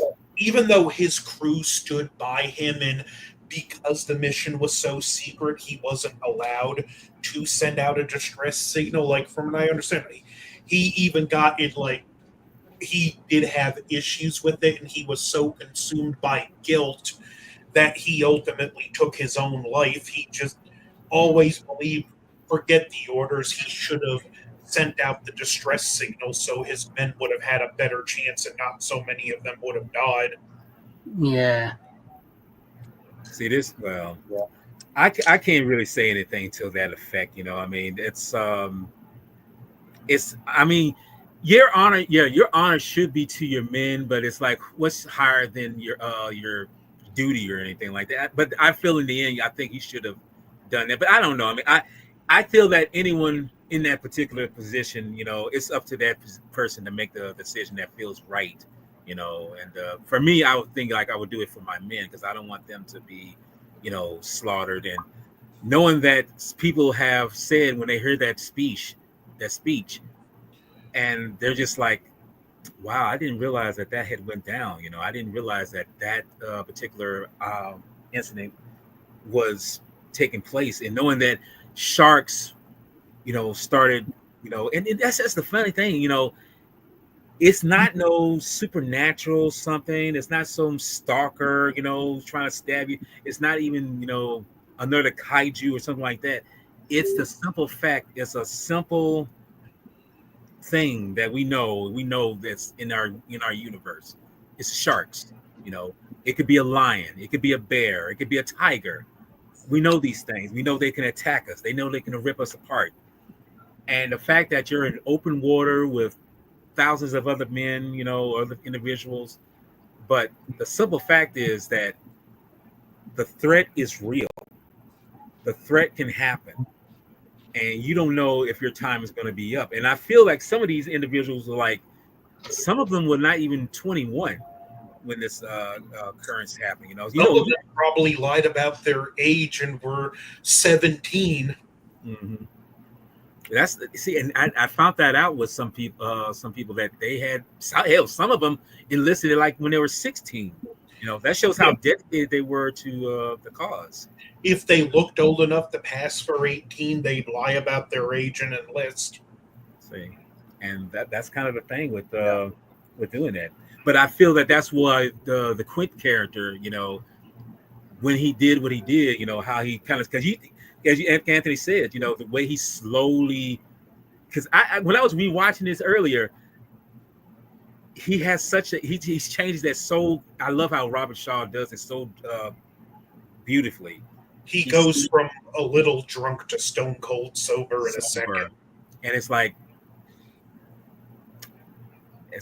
I mean, he's pretty much telling us like, I can't joke about this. That's the reason why I had the tattoo removed and everything. And he had to go into the story. And when they did this scene, when they filmed it, from what I gathered, that they Spielberg was just kind of like, man, I didn't think I could get something as dramatic and just so robust as that. And the funny thing is, when pictures, especially back then, when pictures were nominated for Best Picture, there had to be one particular moment in the picture that really says this needs to be honored in terms of awards or whatever, this accolades and everything. To me, the Indianapolis speech, I think really is the speech or the moment that says the Academy recognized and said, this is more than just a shark film dealing with this. We're looking at how humans interact with one another and how they have to deal with the elements of, everyday life, but it's it was a little bit of improvisation, maybe. Mm-hmm. like maybe it a was little the bit. I mean, whole. I'm pretty sure it was. What? No, Sorry, Kevin. like sorry, but the whole Indianapolis speech was ad-libbed. It wasn't. You just did it on the spot. Yeah. And like I said before, Spielberg just allowed them to continue, and he recorded it, and it was like magic. He knew he had gold. Yeah. Yeah, man, I don't think it can capture that. I don't think it can capture that diamond in the rough, that moment in time again, because that was so fly on the nose. And then some people have said, that when you ad lib, it can be like a traffic jam. It can be, but when you captured it at the right time, at that right moment, it's like just let it go, just let it flow, because it's flowing, it's going, and it's like there it is. I believe even the line "You're gonna need a bigger boat" was improvised on the spot. That was totally that was totally improvised on the spot. I Improv. mean, Okay, so that was improv. Okay. that was improv. And I mean That was improv. a lot of Okay. people see. Look, moments like that, and like Dustin Hoffman's moment in Midnight Cowboy where he says, I'm walking here," totally ad lib. That was made up. That was not scripted. That was totally made up on the fly. Roy Scheider did that same thing when he says, "You're gonna need a bigger boat." I mean, it's like that's the brilliance of A, the actors, and B, the director. Because see, you could go with script. The script is nothing more like a guideline, I would say. I mean, it's you go with what the dialogue's being said. But if a person, an actor who's on the set performing, makes something up just like that on a quip, just like that, and it just like makes sense, it's like the director would say, "Don't change that. Don't edit that out. That's totally brilliant." I mean, the same thing with what's his name? I can't think of the dude. Oh my God, Silence of the Lambs. When Anthony Hopkins, when he's giving that speech about, I ate this liver with some fava beans and a nice Chianti.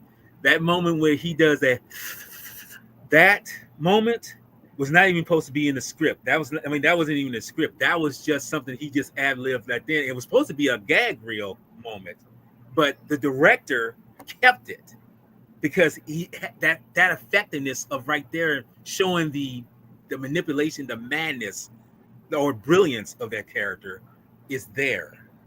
And this is one of the reasons why I love how you have that actor director kind of collaboration that brings to light something more, brilliant to the screen. And it's something that if people when I say bring homage to it or anything like that, that shows that because they see gold in the rough, or diamond in the rough, as I like to say.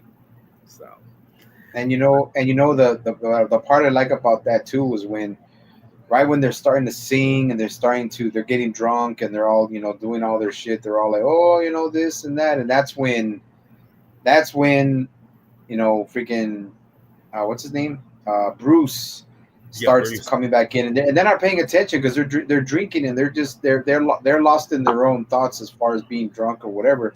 Mm-hmm. And that's when Bruce comes in and starts pounding on the side of the boat, and that's when the water starts to come in, and then right away it's like you said, Quint went from drunk to sober like that. Yeah, And it was a good thing Hooper had the foresight to put that thing on the barrel so they had that little flashing light. mm-hmm. Exactly. Yeah. Interesting. Like it didn't really dawn on me till I was older, but the whole importance of why he needed to hit the shark in the head, it was the whole principle of center mass. If you attach the barrels here, the shark's whole weight is pulling him down, where if you get the barrels in the head, it's going to pull the shark up on an angle and the shark's going to wear down faster. See, I never got that. I never really understood. I know there's a reason why he wanted to shoot him in foresight, but I didn't realize that was a reason. And that actually makes sense. And there's also the obvious thing too, that if by some miracle he hits in the brain box, then he instantly kills the shark. But it's the simple fact that rather than the shark being more balanced, it would be pulling the shark up on an angle, and the shark will constantly have to keep correcting itself. Even though we do see a moment where he does shoot the shark I guess in the mouth, or I guess in a way, or it was the neck. I mean, I don't really know, but it seemed like that should have done some damage then, you know. It But, was too little, too late for the boat by then. mm-hmm. And I thought that, you know, I thought Quint, because Quint was starting, like, you could tell, like, it has his character. He's been doing this for so long that he's literally trying, like, I want this. You know, when we go out, I'm gonna take care of the shark. I'm gonna kill the shark. At that point, when he realized how big, you know, the Jaws was and how big he was, he's like, okay, I'm gonna have to let everybody's gonna have to try to kill this shark, because I don't think I'll be able to do it on my own. He doesn't say that. He doesn't admit to it. But he's at that point when because I thought he was gonna give shit to Brody when Brody was shooting it with his pistol. Yeah. So I thought he was gonna, like, you know, go at him again. And then the whole point when he destroyed the transmitter, when he destroyed the ham radio, I'm like, dude, why are you destroying the ham radio? And I'm like, and then I was like, why is he doing it? What? Arrogance. Go ahead, Anthony. Yeah, I was like, is this dude?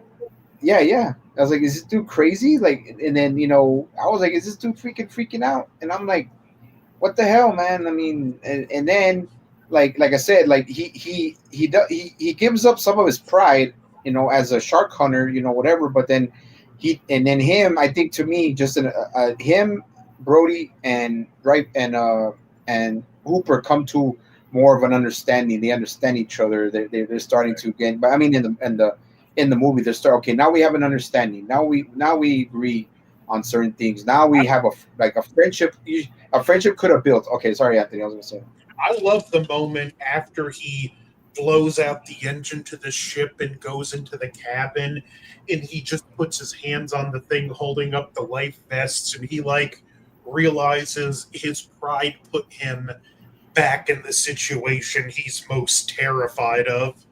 Right. And that's when he comes out and asks Mr. Hooper, what can you do with your stuff? And you have that nice moment where he explains, well, I think I can inject poison with him, and he's not even scoffing anymore. He's like, you can get that little needle to his skin. He's like, well, no, but maybe if I get close enough, I can get him in the eye, or I can get him in the mouth. And Brody just immediately stops. He's like, that shark will tear that cage. And Hooper just snaps and he's like, you got any better suggestions? Yeah. Because, I mean, if you remember just a few scenes before, you know, they had something, and Brody, you know, Hooper was saying, like, let it go, Quint, because, you know, it's probably just a tiger shark or anything, and, you know, the line gets cut, whatever, and, you know, he said, oh, something like that can bite through this particular wire. I mean, there's potential. Piano wire. You know, swordfish, marlin bite through this piano wire. And he pretty much Hooper pretty much tells him, you know, it's like, I'm like, that doesn't prove a damn thing. And then he says to him, like, well, it proves one thing. You college rich guys don't have the ability to admit when you're wrong. That to me was a good paradigm moment. You know, he's saying this. He's been through all this, but when you get to that moment where he's like, I'm humbled now, it's like, when I say I'm out of ideas, it's like, it's time to say, bring in some new heat to kind of bring the shark down, you know? So it's like, yeah, he realized, like, I got to humble myself. I can't, you know, be this arrogant anymore, you know? So, but yeah, we're coming to the tail end of this film. And, I gotta say, the tail end film is probably one of the most amazing films, because it is actually totally different from the book. You know, it's totally different from the book. We'll get there. Yeah. Okay. They have a cage, like I say, that Hooper brings, that he uses to inject this particular poison into, you know, the shark. You know, it's supposed to help that, you know, everything. But we already know that things don't go the way it's supposed to. You know, they build a cage, he's in the water, and he's about to, you know, stab the thing, you know. And you notice a neat way of way they do this is, like, he sees the shark and you hear the music, but then it goes away and it's like the music dies. You don't hear it no more. What happens next? What happens next when he takes the things from behind and the music he comes dro- right back? And Yes. he drops the fucking man-made harpoon. I'm like, He oh my drops the god, dude. I damn. was like, you Yes. gotta be fucking, yeah. I mean, he gets hit by behind, but I'm like, damn, dude, you couldn't hold on to the damn thing, man. Come on, shit. Well, to be fair, that shark would have hit with so much force that no, he wouldn't have been able to hold on to it. In the book, I believe it even just describes basically the shark smashes through the cage and rips him out and kills him. He could have kept it like that. If he knew the shark was coming, he could have braced himself and let the shark come and hold it like that, hold it against about the cage. And once the shark comes in full force, he could have stabbed it right either in the nose or in the mouth. He could have done that. He was, again, though, it came at him from behind, which was the problem. So even if he did that, like, he still would have dropped the harpoon because he would have been facing this way with the shark attacking this way. No, but I'm saying if it would have been coming at him full force, he could have done that. But yeah, you're right. I mean, no, I'm not saying you're wrong. It's just that's the point. It's like, but the whole thing is like when he dropped it, bro, I was like, oh my god, like fucking Quint should have went in that shit. He should have went in that down there, and he would have fucking stuck that motherfucker. Quint didn't know anything about scuba diving. Yeah, I know, but I'm just saying, like, at that point when he dropped the freaking thing, I was like, oh my god, dude. I was like, you gotta be fucking kidding me. And again, in the book, after Hooper dies, they go back to shore for the night and go back first thing in the morning. And this is the thing. I'm so glad that they didn't go with the book rules, because, like, okay, a man just died. You're gonna go back to shore and deal with the situation. I'm like, come on, man, we got to take this thing down, man. The book, at least, and I think agree, it does come off as stupid. They keep going back to the shore, but Quint is adamant that we don't want to be here at night because we won't be able to see anything. In another book difference I'm going to bring up, because I'm probably going to have a better point, Quint uses a baby porpoise as bait for the shark. Yes, I remember. Yeah, I remember reading that. I was like, really, dude? You're gonna do that? Look, there's like barely. You can only even halfway root for Brody, but no one else in the book is even remotely likable.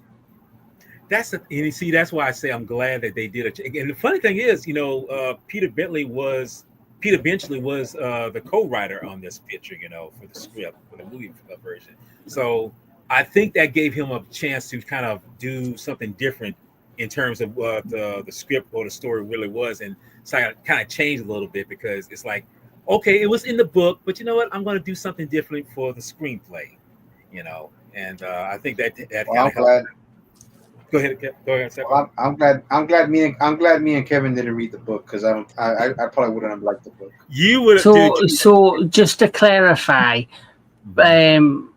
Hooper dies in the book. Yeah, Hooper dies in the book. So how did he die in the book? He's in the cage. It's a little different because he has what's known as a power head, which is basically a stick with a shotgun shell in it. Oh, he didn't fucking shoot himself, does he? No, it's the same basic thing. They're actually used for shark defense, and he's hoping the shark gets close enough he can use it, but the shark literally just smashes right through the cage and rips him out and kills him. Yeah.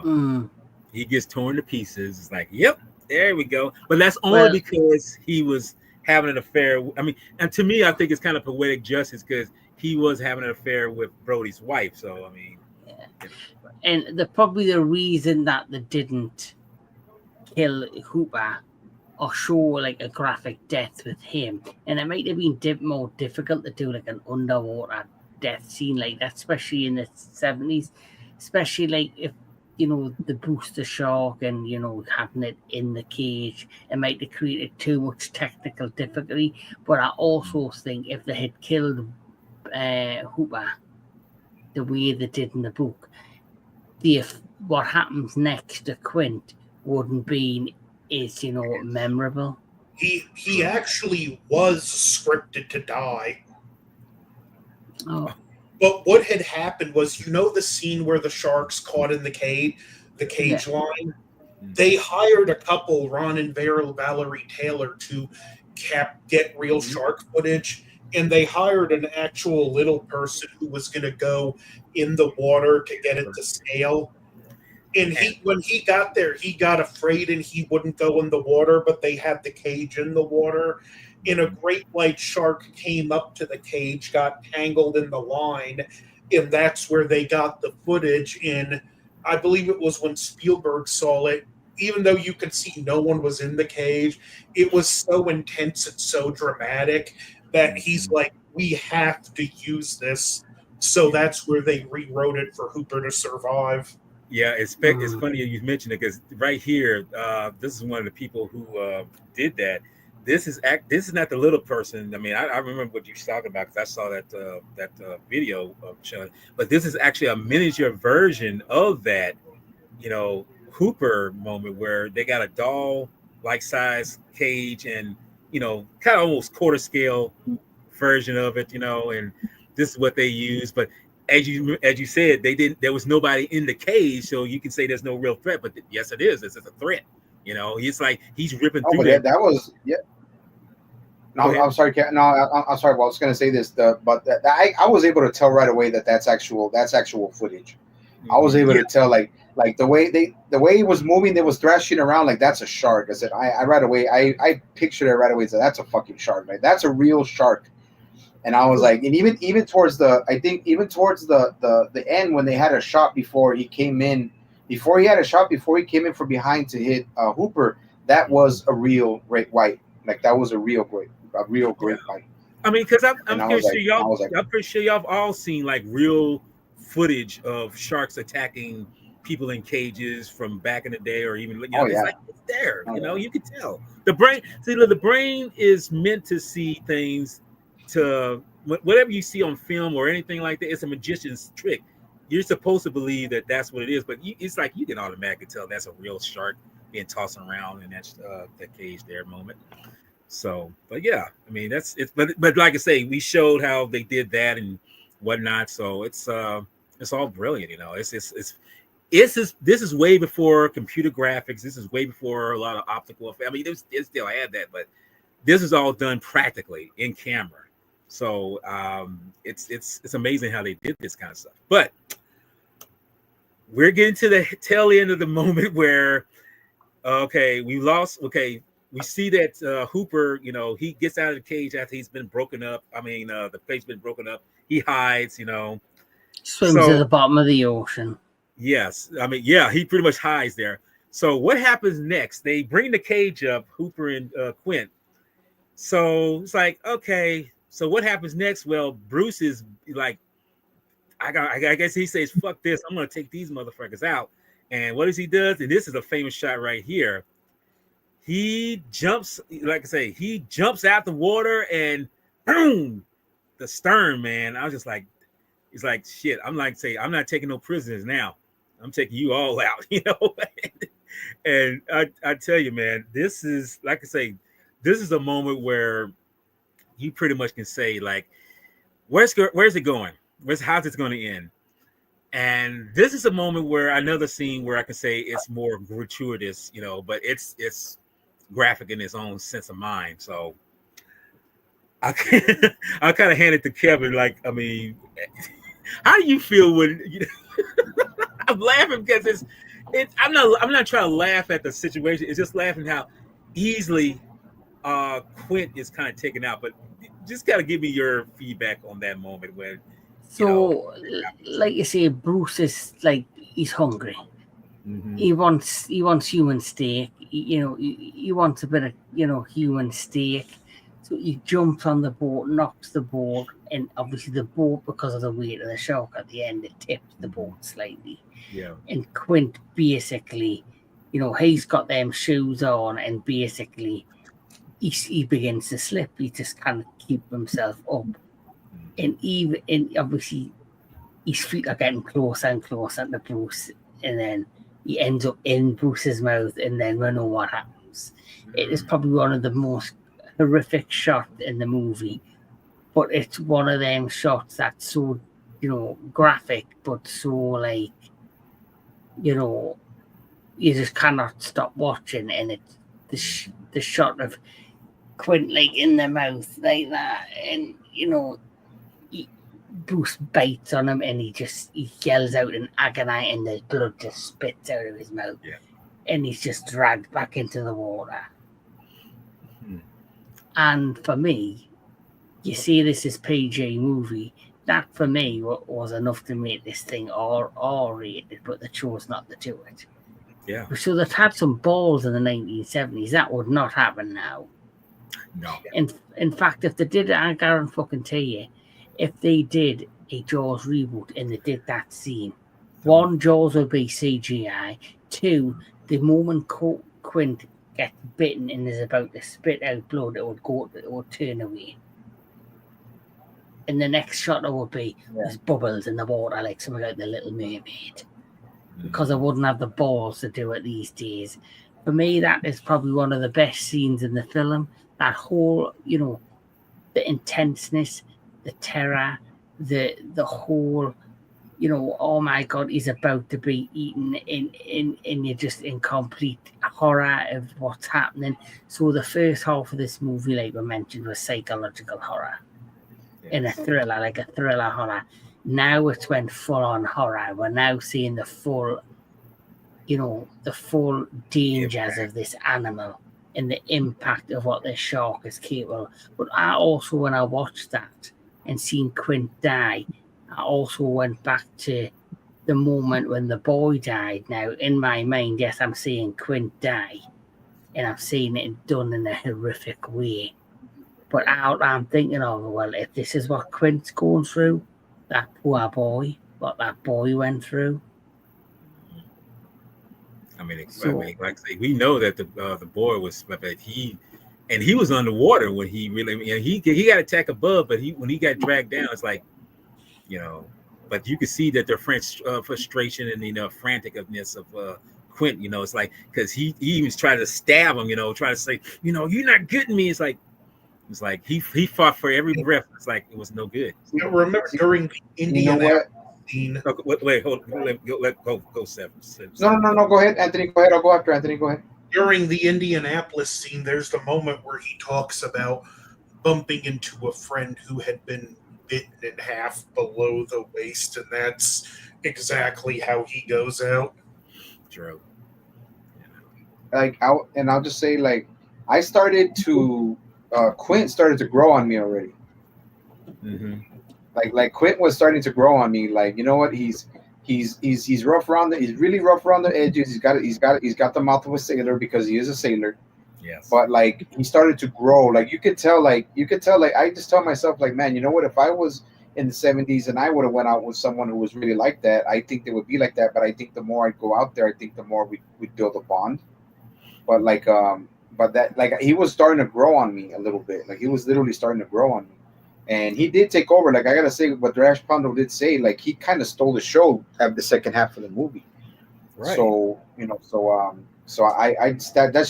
just me. I agreed with what Pondo said, that he did steal, like, stole the show at the second half of the movie.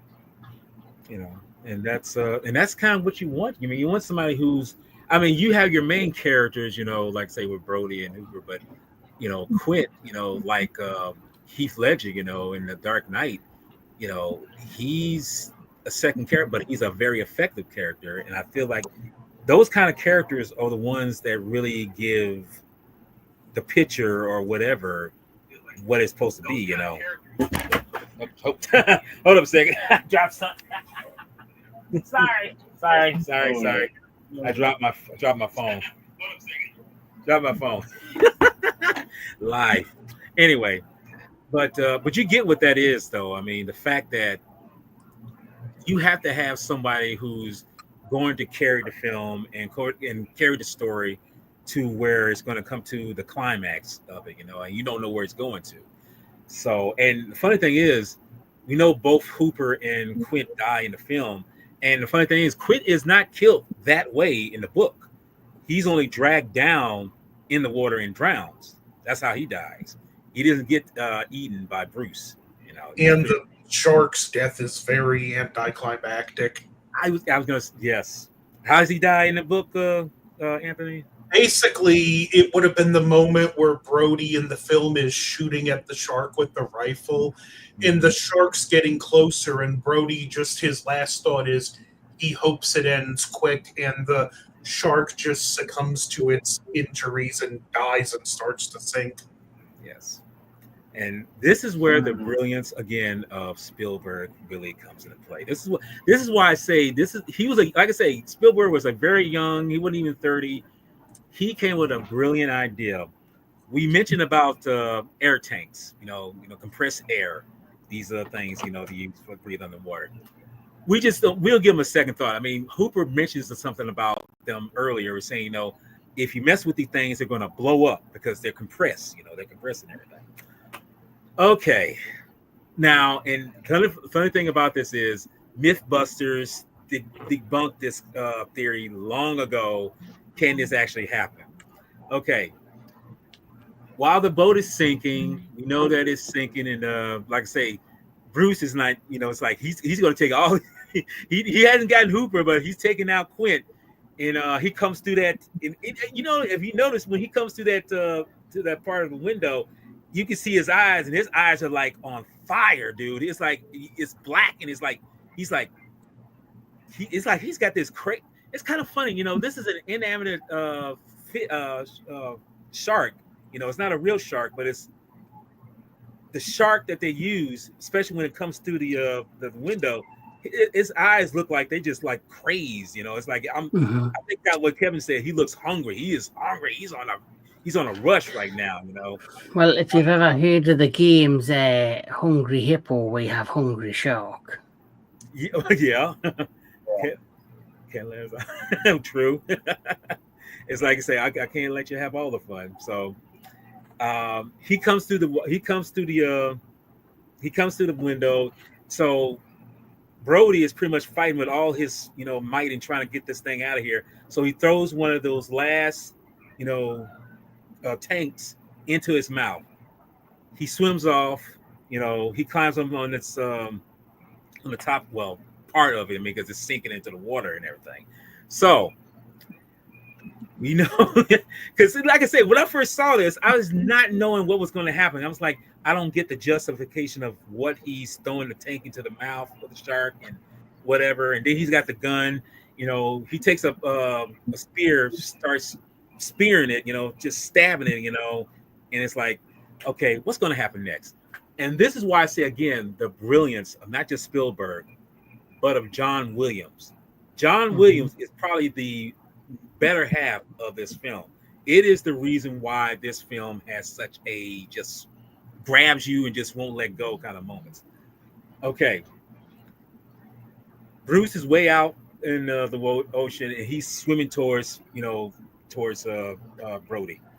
Okay. So I'm gonna give it to Kevin. How does this feel when this goes down when he's shooting at Bruce, at the shark? The whole build-up was brilliant. So the shark breaks through the glass, and Brody's just fighting for his life. And he's stabbing the shark. You've got little pellets of blood coming out of the nose area. The shark disappears back into the water. He then decides to climb up to the crow's neck with the last thing he's got, which is that rifle. And he knows this is his final shot. He grabbed that giant oxygen cylinder for scuba diving and threw it down his throat, which is what made Bruce get delusioned and goes back. So the next thing he's climbing the crow's nest as the boat is slowly sinking, and you're thinking, there's no way he can get out of this. And he climbs up to the crow's nest, and then the music starts revving up. Then you slowly see the fin, and it slowly starts moving towards the boat again. and you can see Brody looking at it, and he's like, "Come on, come to me." Yeah, it's building, and just the climax and the build up, and then he shoots, and the shark explodes when he hits the oxygen cylinder. Yes. I And mean, yeah, like even me first seeing this, I had like, you know, me tongue was in the back of my throat, like thinking, Christ, they're gonna end it by just letting this guy get swallowed and whole by the shark. And I agree with Anthony. The fact that Steven Spielberg came up with like a much better way of like giving this film a bigger, more explosive ending in such a great way compared to, see, if the sharks, imagine that though, they did all that build up and the shark doing it, and as it got to Brody, it just suddenly died. yeah. You just see it do this number then. Mm-hmm. And you'd be like, what the fuck? And that's it. Yeah, it's like I say, it's And like then it takes a big shit, and then Quinn's body just floats back up half more. no, dude, and that's what's so brilliant. That's what's so great about that. You know, it's like he shoots it, and I mean, and I love how he does it. You know, he's just smile, you son of a. And then when he says, it seems like when he says "bitch," that's when the head explodes. You know, and it's like bam. You know, it's like, and you see like you literally see bits and pieces of him. You know, falling back into the water and everything. And it's like, and then you see it just slowly just sink down, you know, just like a chum of its own, you know, internal organs and everything. And it's just like, I was like, wow, you know. You notice the shot where it's underwater and floating down, like it seems like when they're underwater shots, the pitch of the music is a little bit different than when they're above water. Mm-hmm. I do. What you were gonna say? That would have been done intentionally. Yeah. What you were gonna say, Sci-Fi? Let's get some sushi. Let's get. Well, you know what? In a way, because I don't know if you know. Later on, you see birds in the background, you know, doing it. They're eating off the carcass of. I've never tasted shark before. Yeah, I have. Oh, really? Okay. Okay then. Well, I don't know. How does it taste? How is it? Like chicken? How does it taste? It's hard to describe, but I remembered liking it. Okay. Because I'm. No, but yeah, but no, I think it. No, go ahead. No, go ahead. No, you go ahead. No, I was just gonna say, like, I thought the ending was great. It was pretty quick because they were pedaling. They were swimming back to on that piece of debris. And then I thought they were at least gonna go back on shore, but I didn't remember at the end that they actually just goes into the credits. I'm like, oh shit! Yeah. I was like, wow, that was fast. But it's a 2-hour movie. Yeah. If you look carefully in the credits, you see them make it to shore. Yeah. What's Jake saying here in the near future?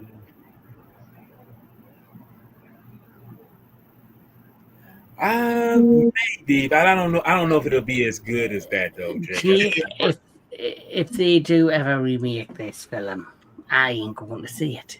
I was going to say I don't think so either. Okay, I'll talk we're going to talk hypothetically though. I think there are some aspects that you could bring into a retelling, but not all of them. Yeah, I mean, such as just out of curiosity, I think. Like I would focus. This is just me personally. Again, I'm not advocating remaking it, but I'm something of an aspiring amateur writer, and sometimes with movies, I do look at them and think, how would I retell this story? And this is one of them. And one of the things I would sprinkle in throughout is focusing more on how bad this could be for the long-term future of the community, and that this shark could kill the community in more ways than one if the summer does fail. the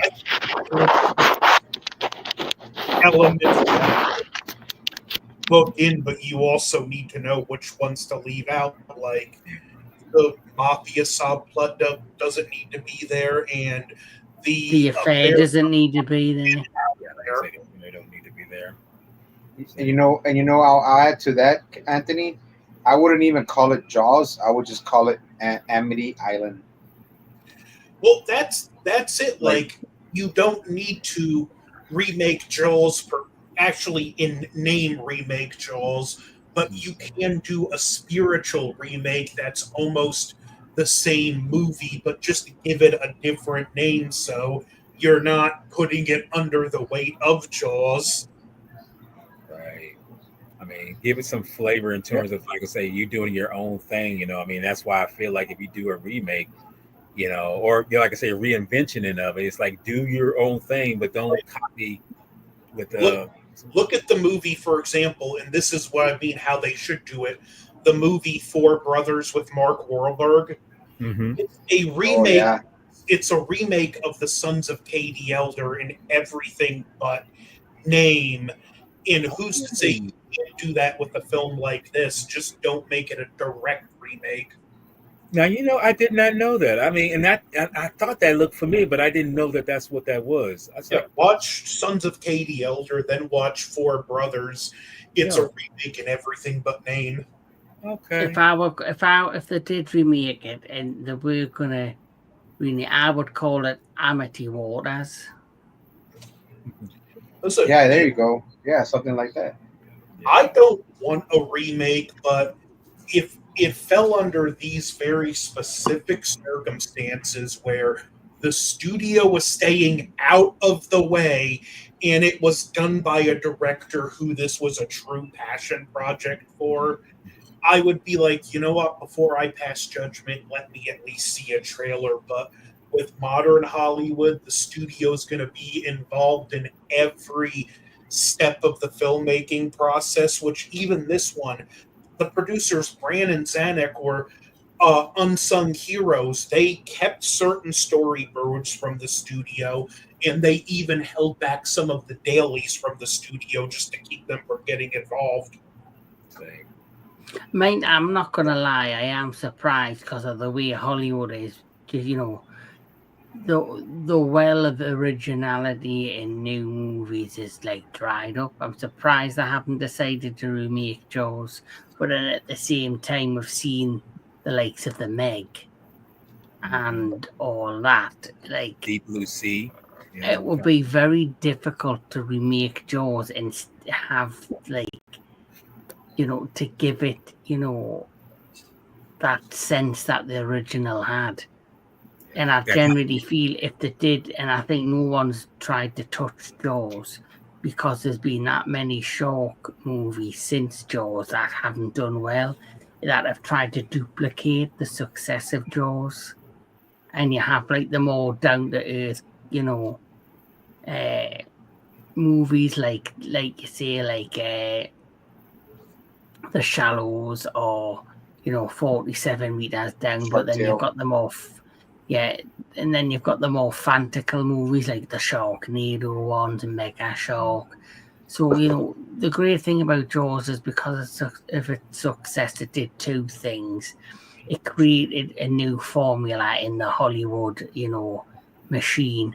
You know, it, instead of releasing, like back in the day, you would release a movie like, say, in New York City, and it would have its run there. Then it would open up in a different area, and then word of mouth would get the movie hyped. The way they promoted Jaws was they released it as a national release, which was unheard of.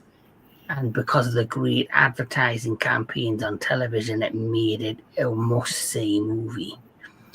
And it basically changed all of, you know, Hollywood in terms of creating, you know, the summer blockbuster genre, as well as creating its own subgenre, which is the shark genre, or, you know, the natural horror genre.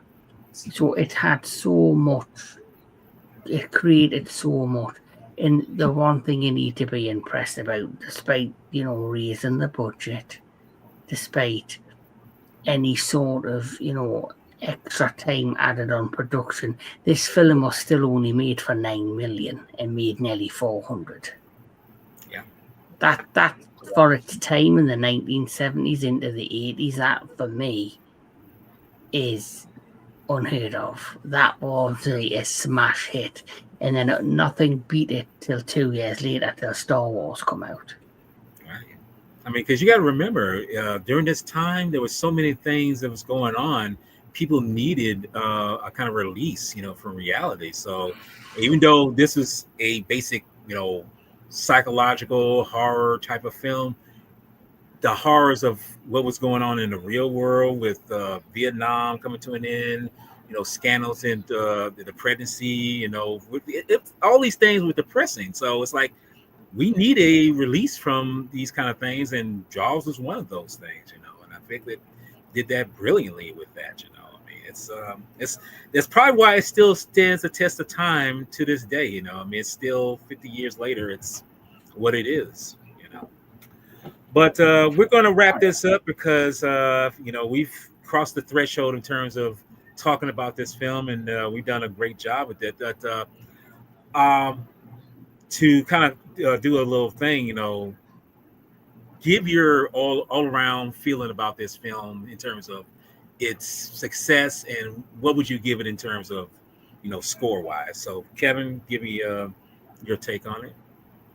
For me, it's still a legendary film. It is the first, it will go down in history as the first major summer blockbuster. I've already said, it basically created its own subgenre outside of the natural horror genre, the shark genre, which has become its own thing through time. For its time, it was a film that not only, it just changed the way Hollywood, it changed the Hollywood machine for its time. And of course, it created Steven Spielberg. Without this film, would Steven Spielberg be where he is today? It helped launch his career to another level. And then, of course, John Williams, what he was able to do with the music has made him a legend, and he's continued to make legendary soundtracks. For me, it's a film that will always go down in time. Outside of that, is one of the most greatest psychological thriller horror films out there. Nothing but love for this movie, and it's still a 10 out of 10 for me. Okay. Sci-Fi, give me your thought process on this. I gotta agree, man. It started a genre, man. It started a new wave of movies, and Spielberg, like, being unknown and making this into a legendary cult, not just a cult, not even a cult classic. It's a legendary film all on its own. So I just gotta, pretty much, Kevin said everything. So it's a 10 out of 10 for me also. And I'm not even much of a fan about like certain movies like this, but yeah, it's still a 10 out of 10, man. It's just it's an iconic movie, so it's a 10 out of 10. Anthony, kind of wrap that up for us. What more can be said? 10 out of 10. Yeah, I mean, that's same with me. It's a 10 out of 10. I mean, the movie. Look, I mean, 50 years. I mean, if this movie does another 50 years, it'll still have that same platform. I mean, it's a 10 out of 10 for me also. And Nubis, what's up? Pause. Yes. Pause. Yeah, we know about that. But no, this film is always, and it still creates the buzz of what it is today, and what's up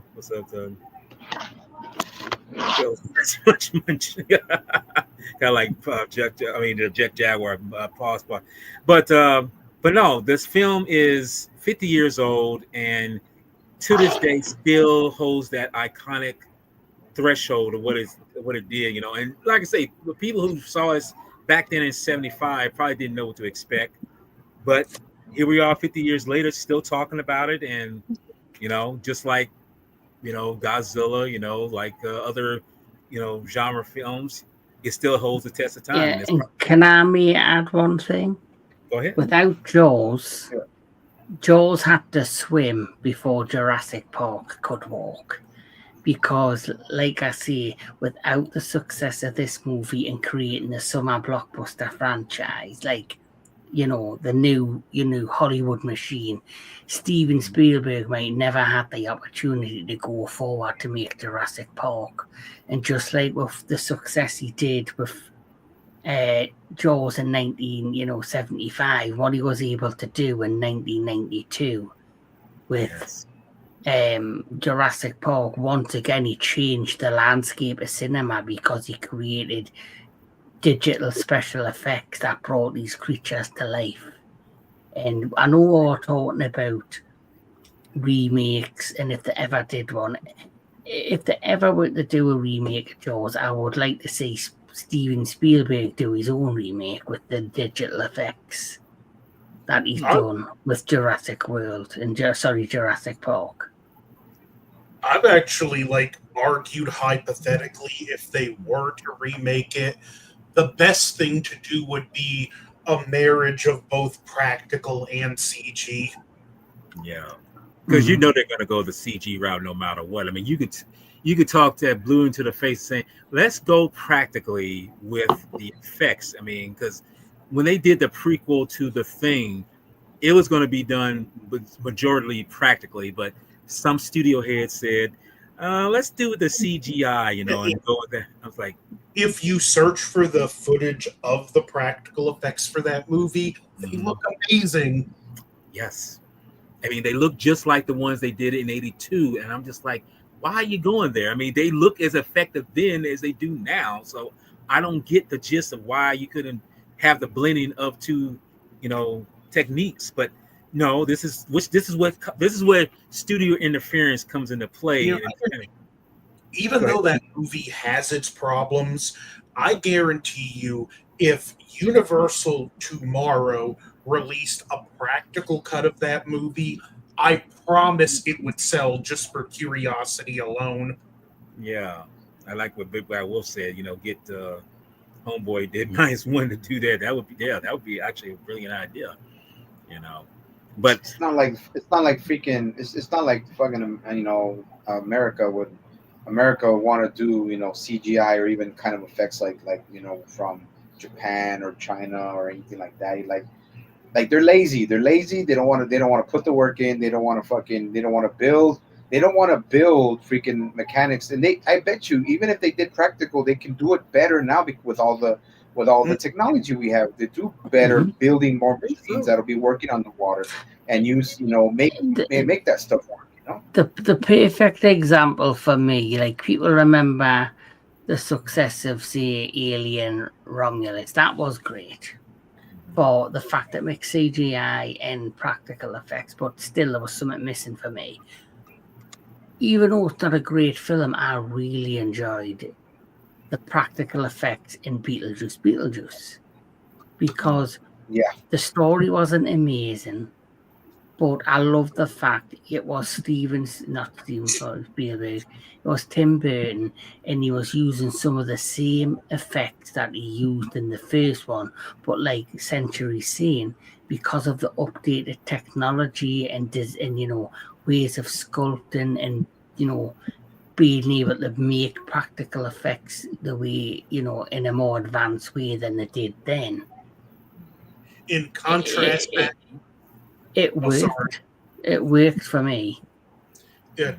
Contrast that to when J.J. Abrams did The Force Awakens, and yes, it had practical effects, but they were 70s quality practical effects, and I'm looking at really?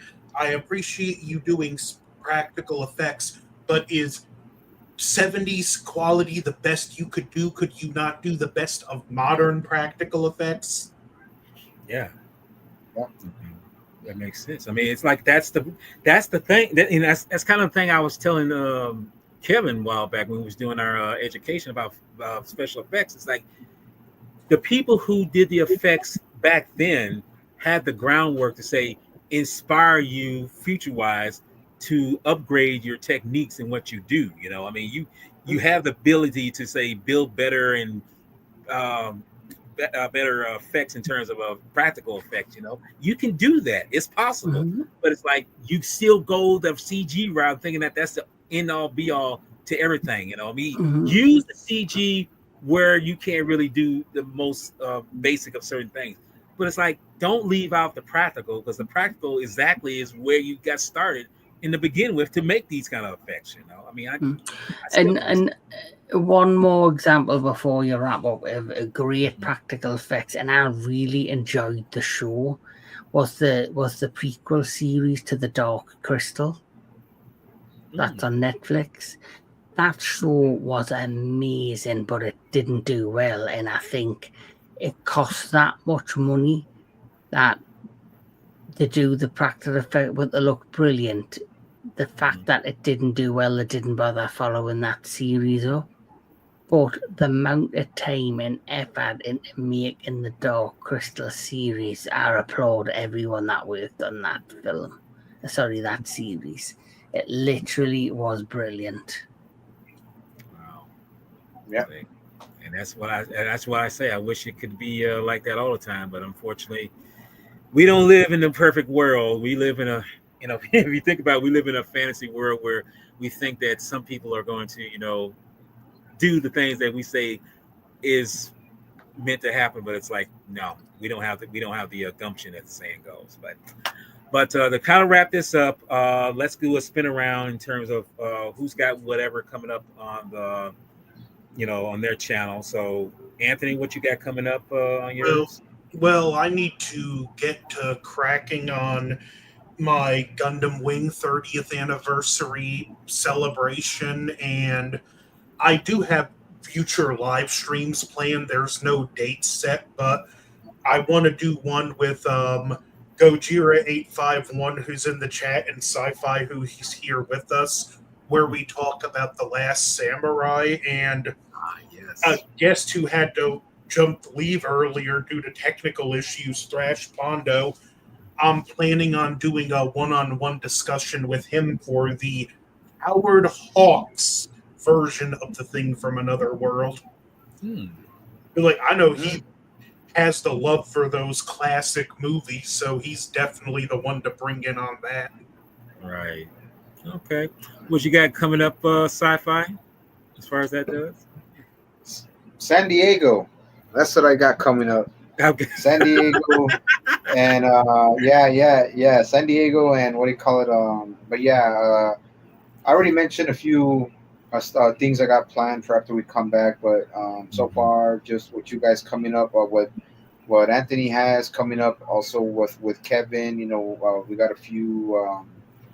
We got a few things in the works, especially for samurai films. We call it Akira Kurosawa and stuff like that. But as far as that goes, that's all San Diego, and after that, I'll get with everyone to show whatever I got planned out. Still the bear still got some. It's still on the back burner, Okay. and yeah, and what do you call it? Maybe another one. Beastmaster is in the works. I mean, I got it out there, and so far, yeah. But those two the Warriors, got that one. Fist of Fury, with Fist of Fury with Neko and Anubis. Whenever I can get that shit off the ground. But yeah, that's all I got so far. All right. Well, Mr. Gingerman, Kevin, what you got coming up? So tomorrow we're doing the Retro Classic Movie Show, and we're doing a Karate Kid special, 1 to 4.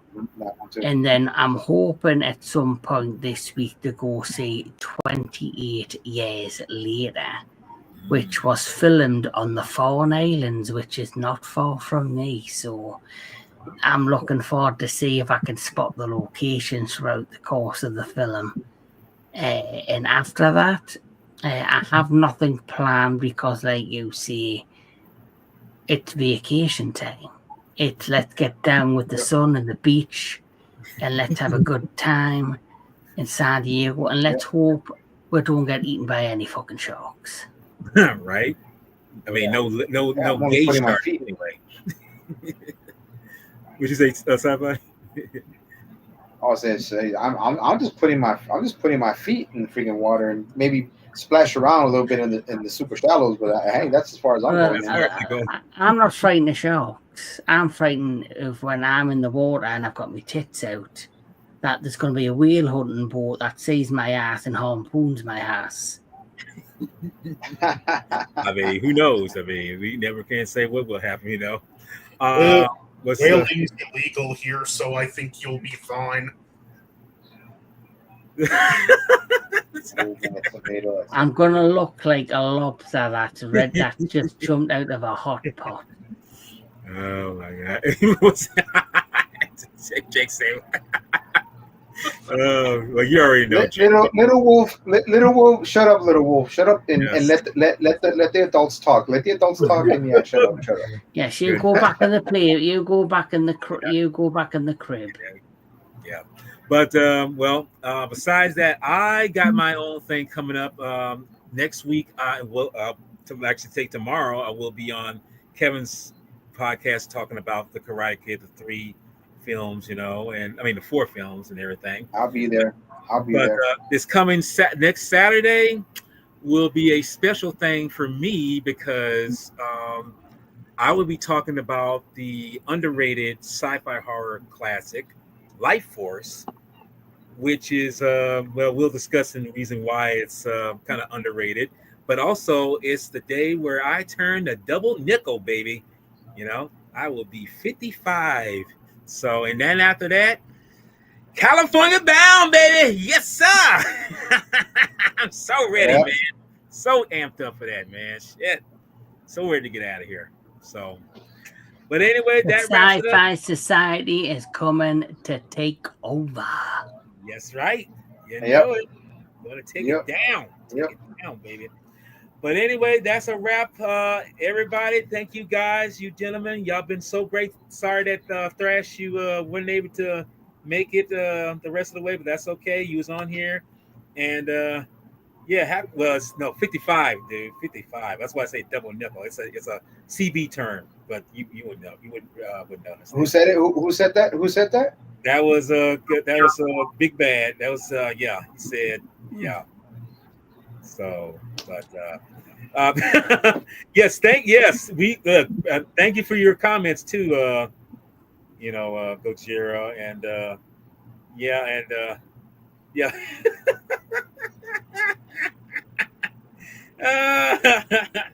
Yeah, that's go in the corner. Go in the corner. Big bad wolf, little wolf. Okay, stop it.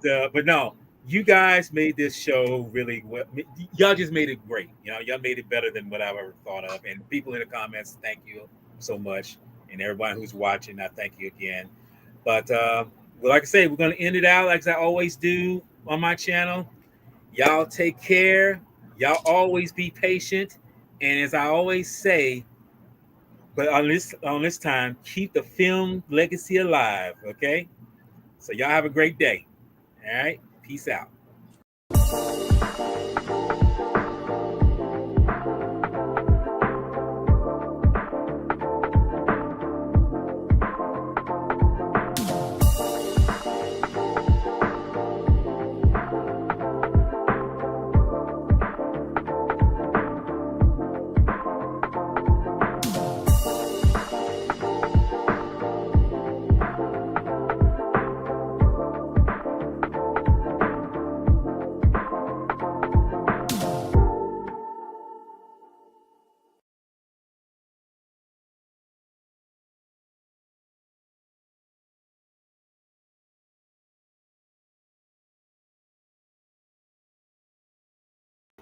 Bring it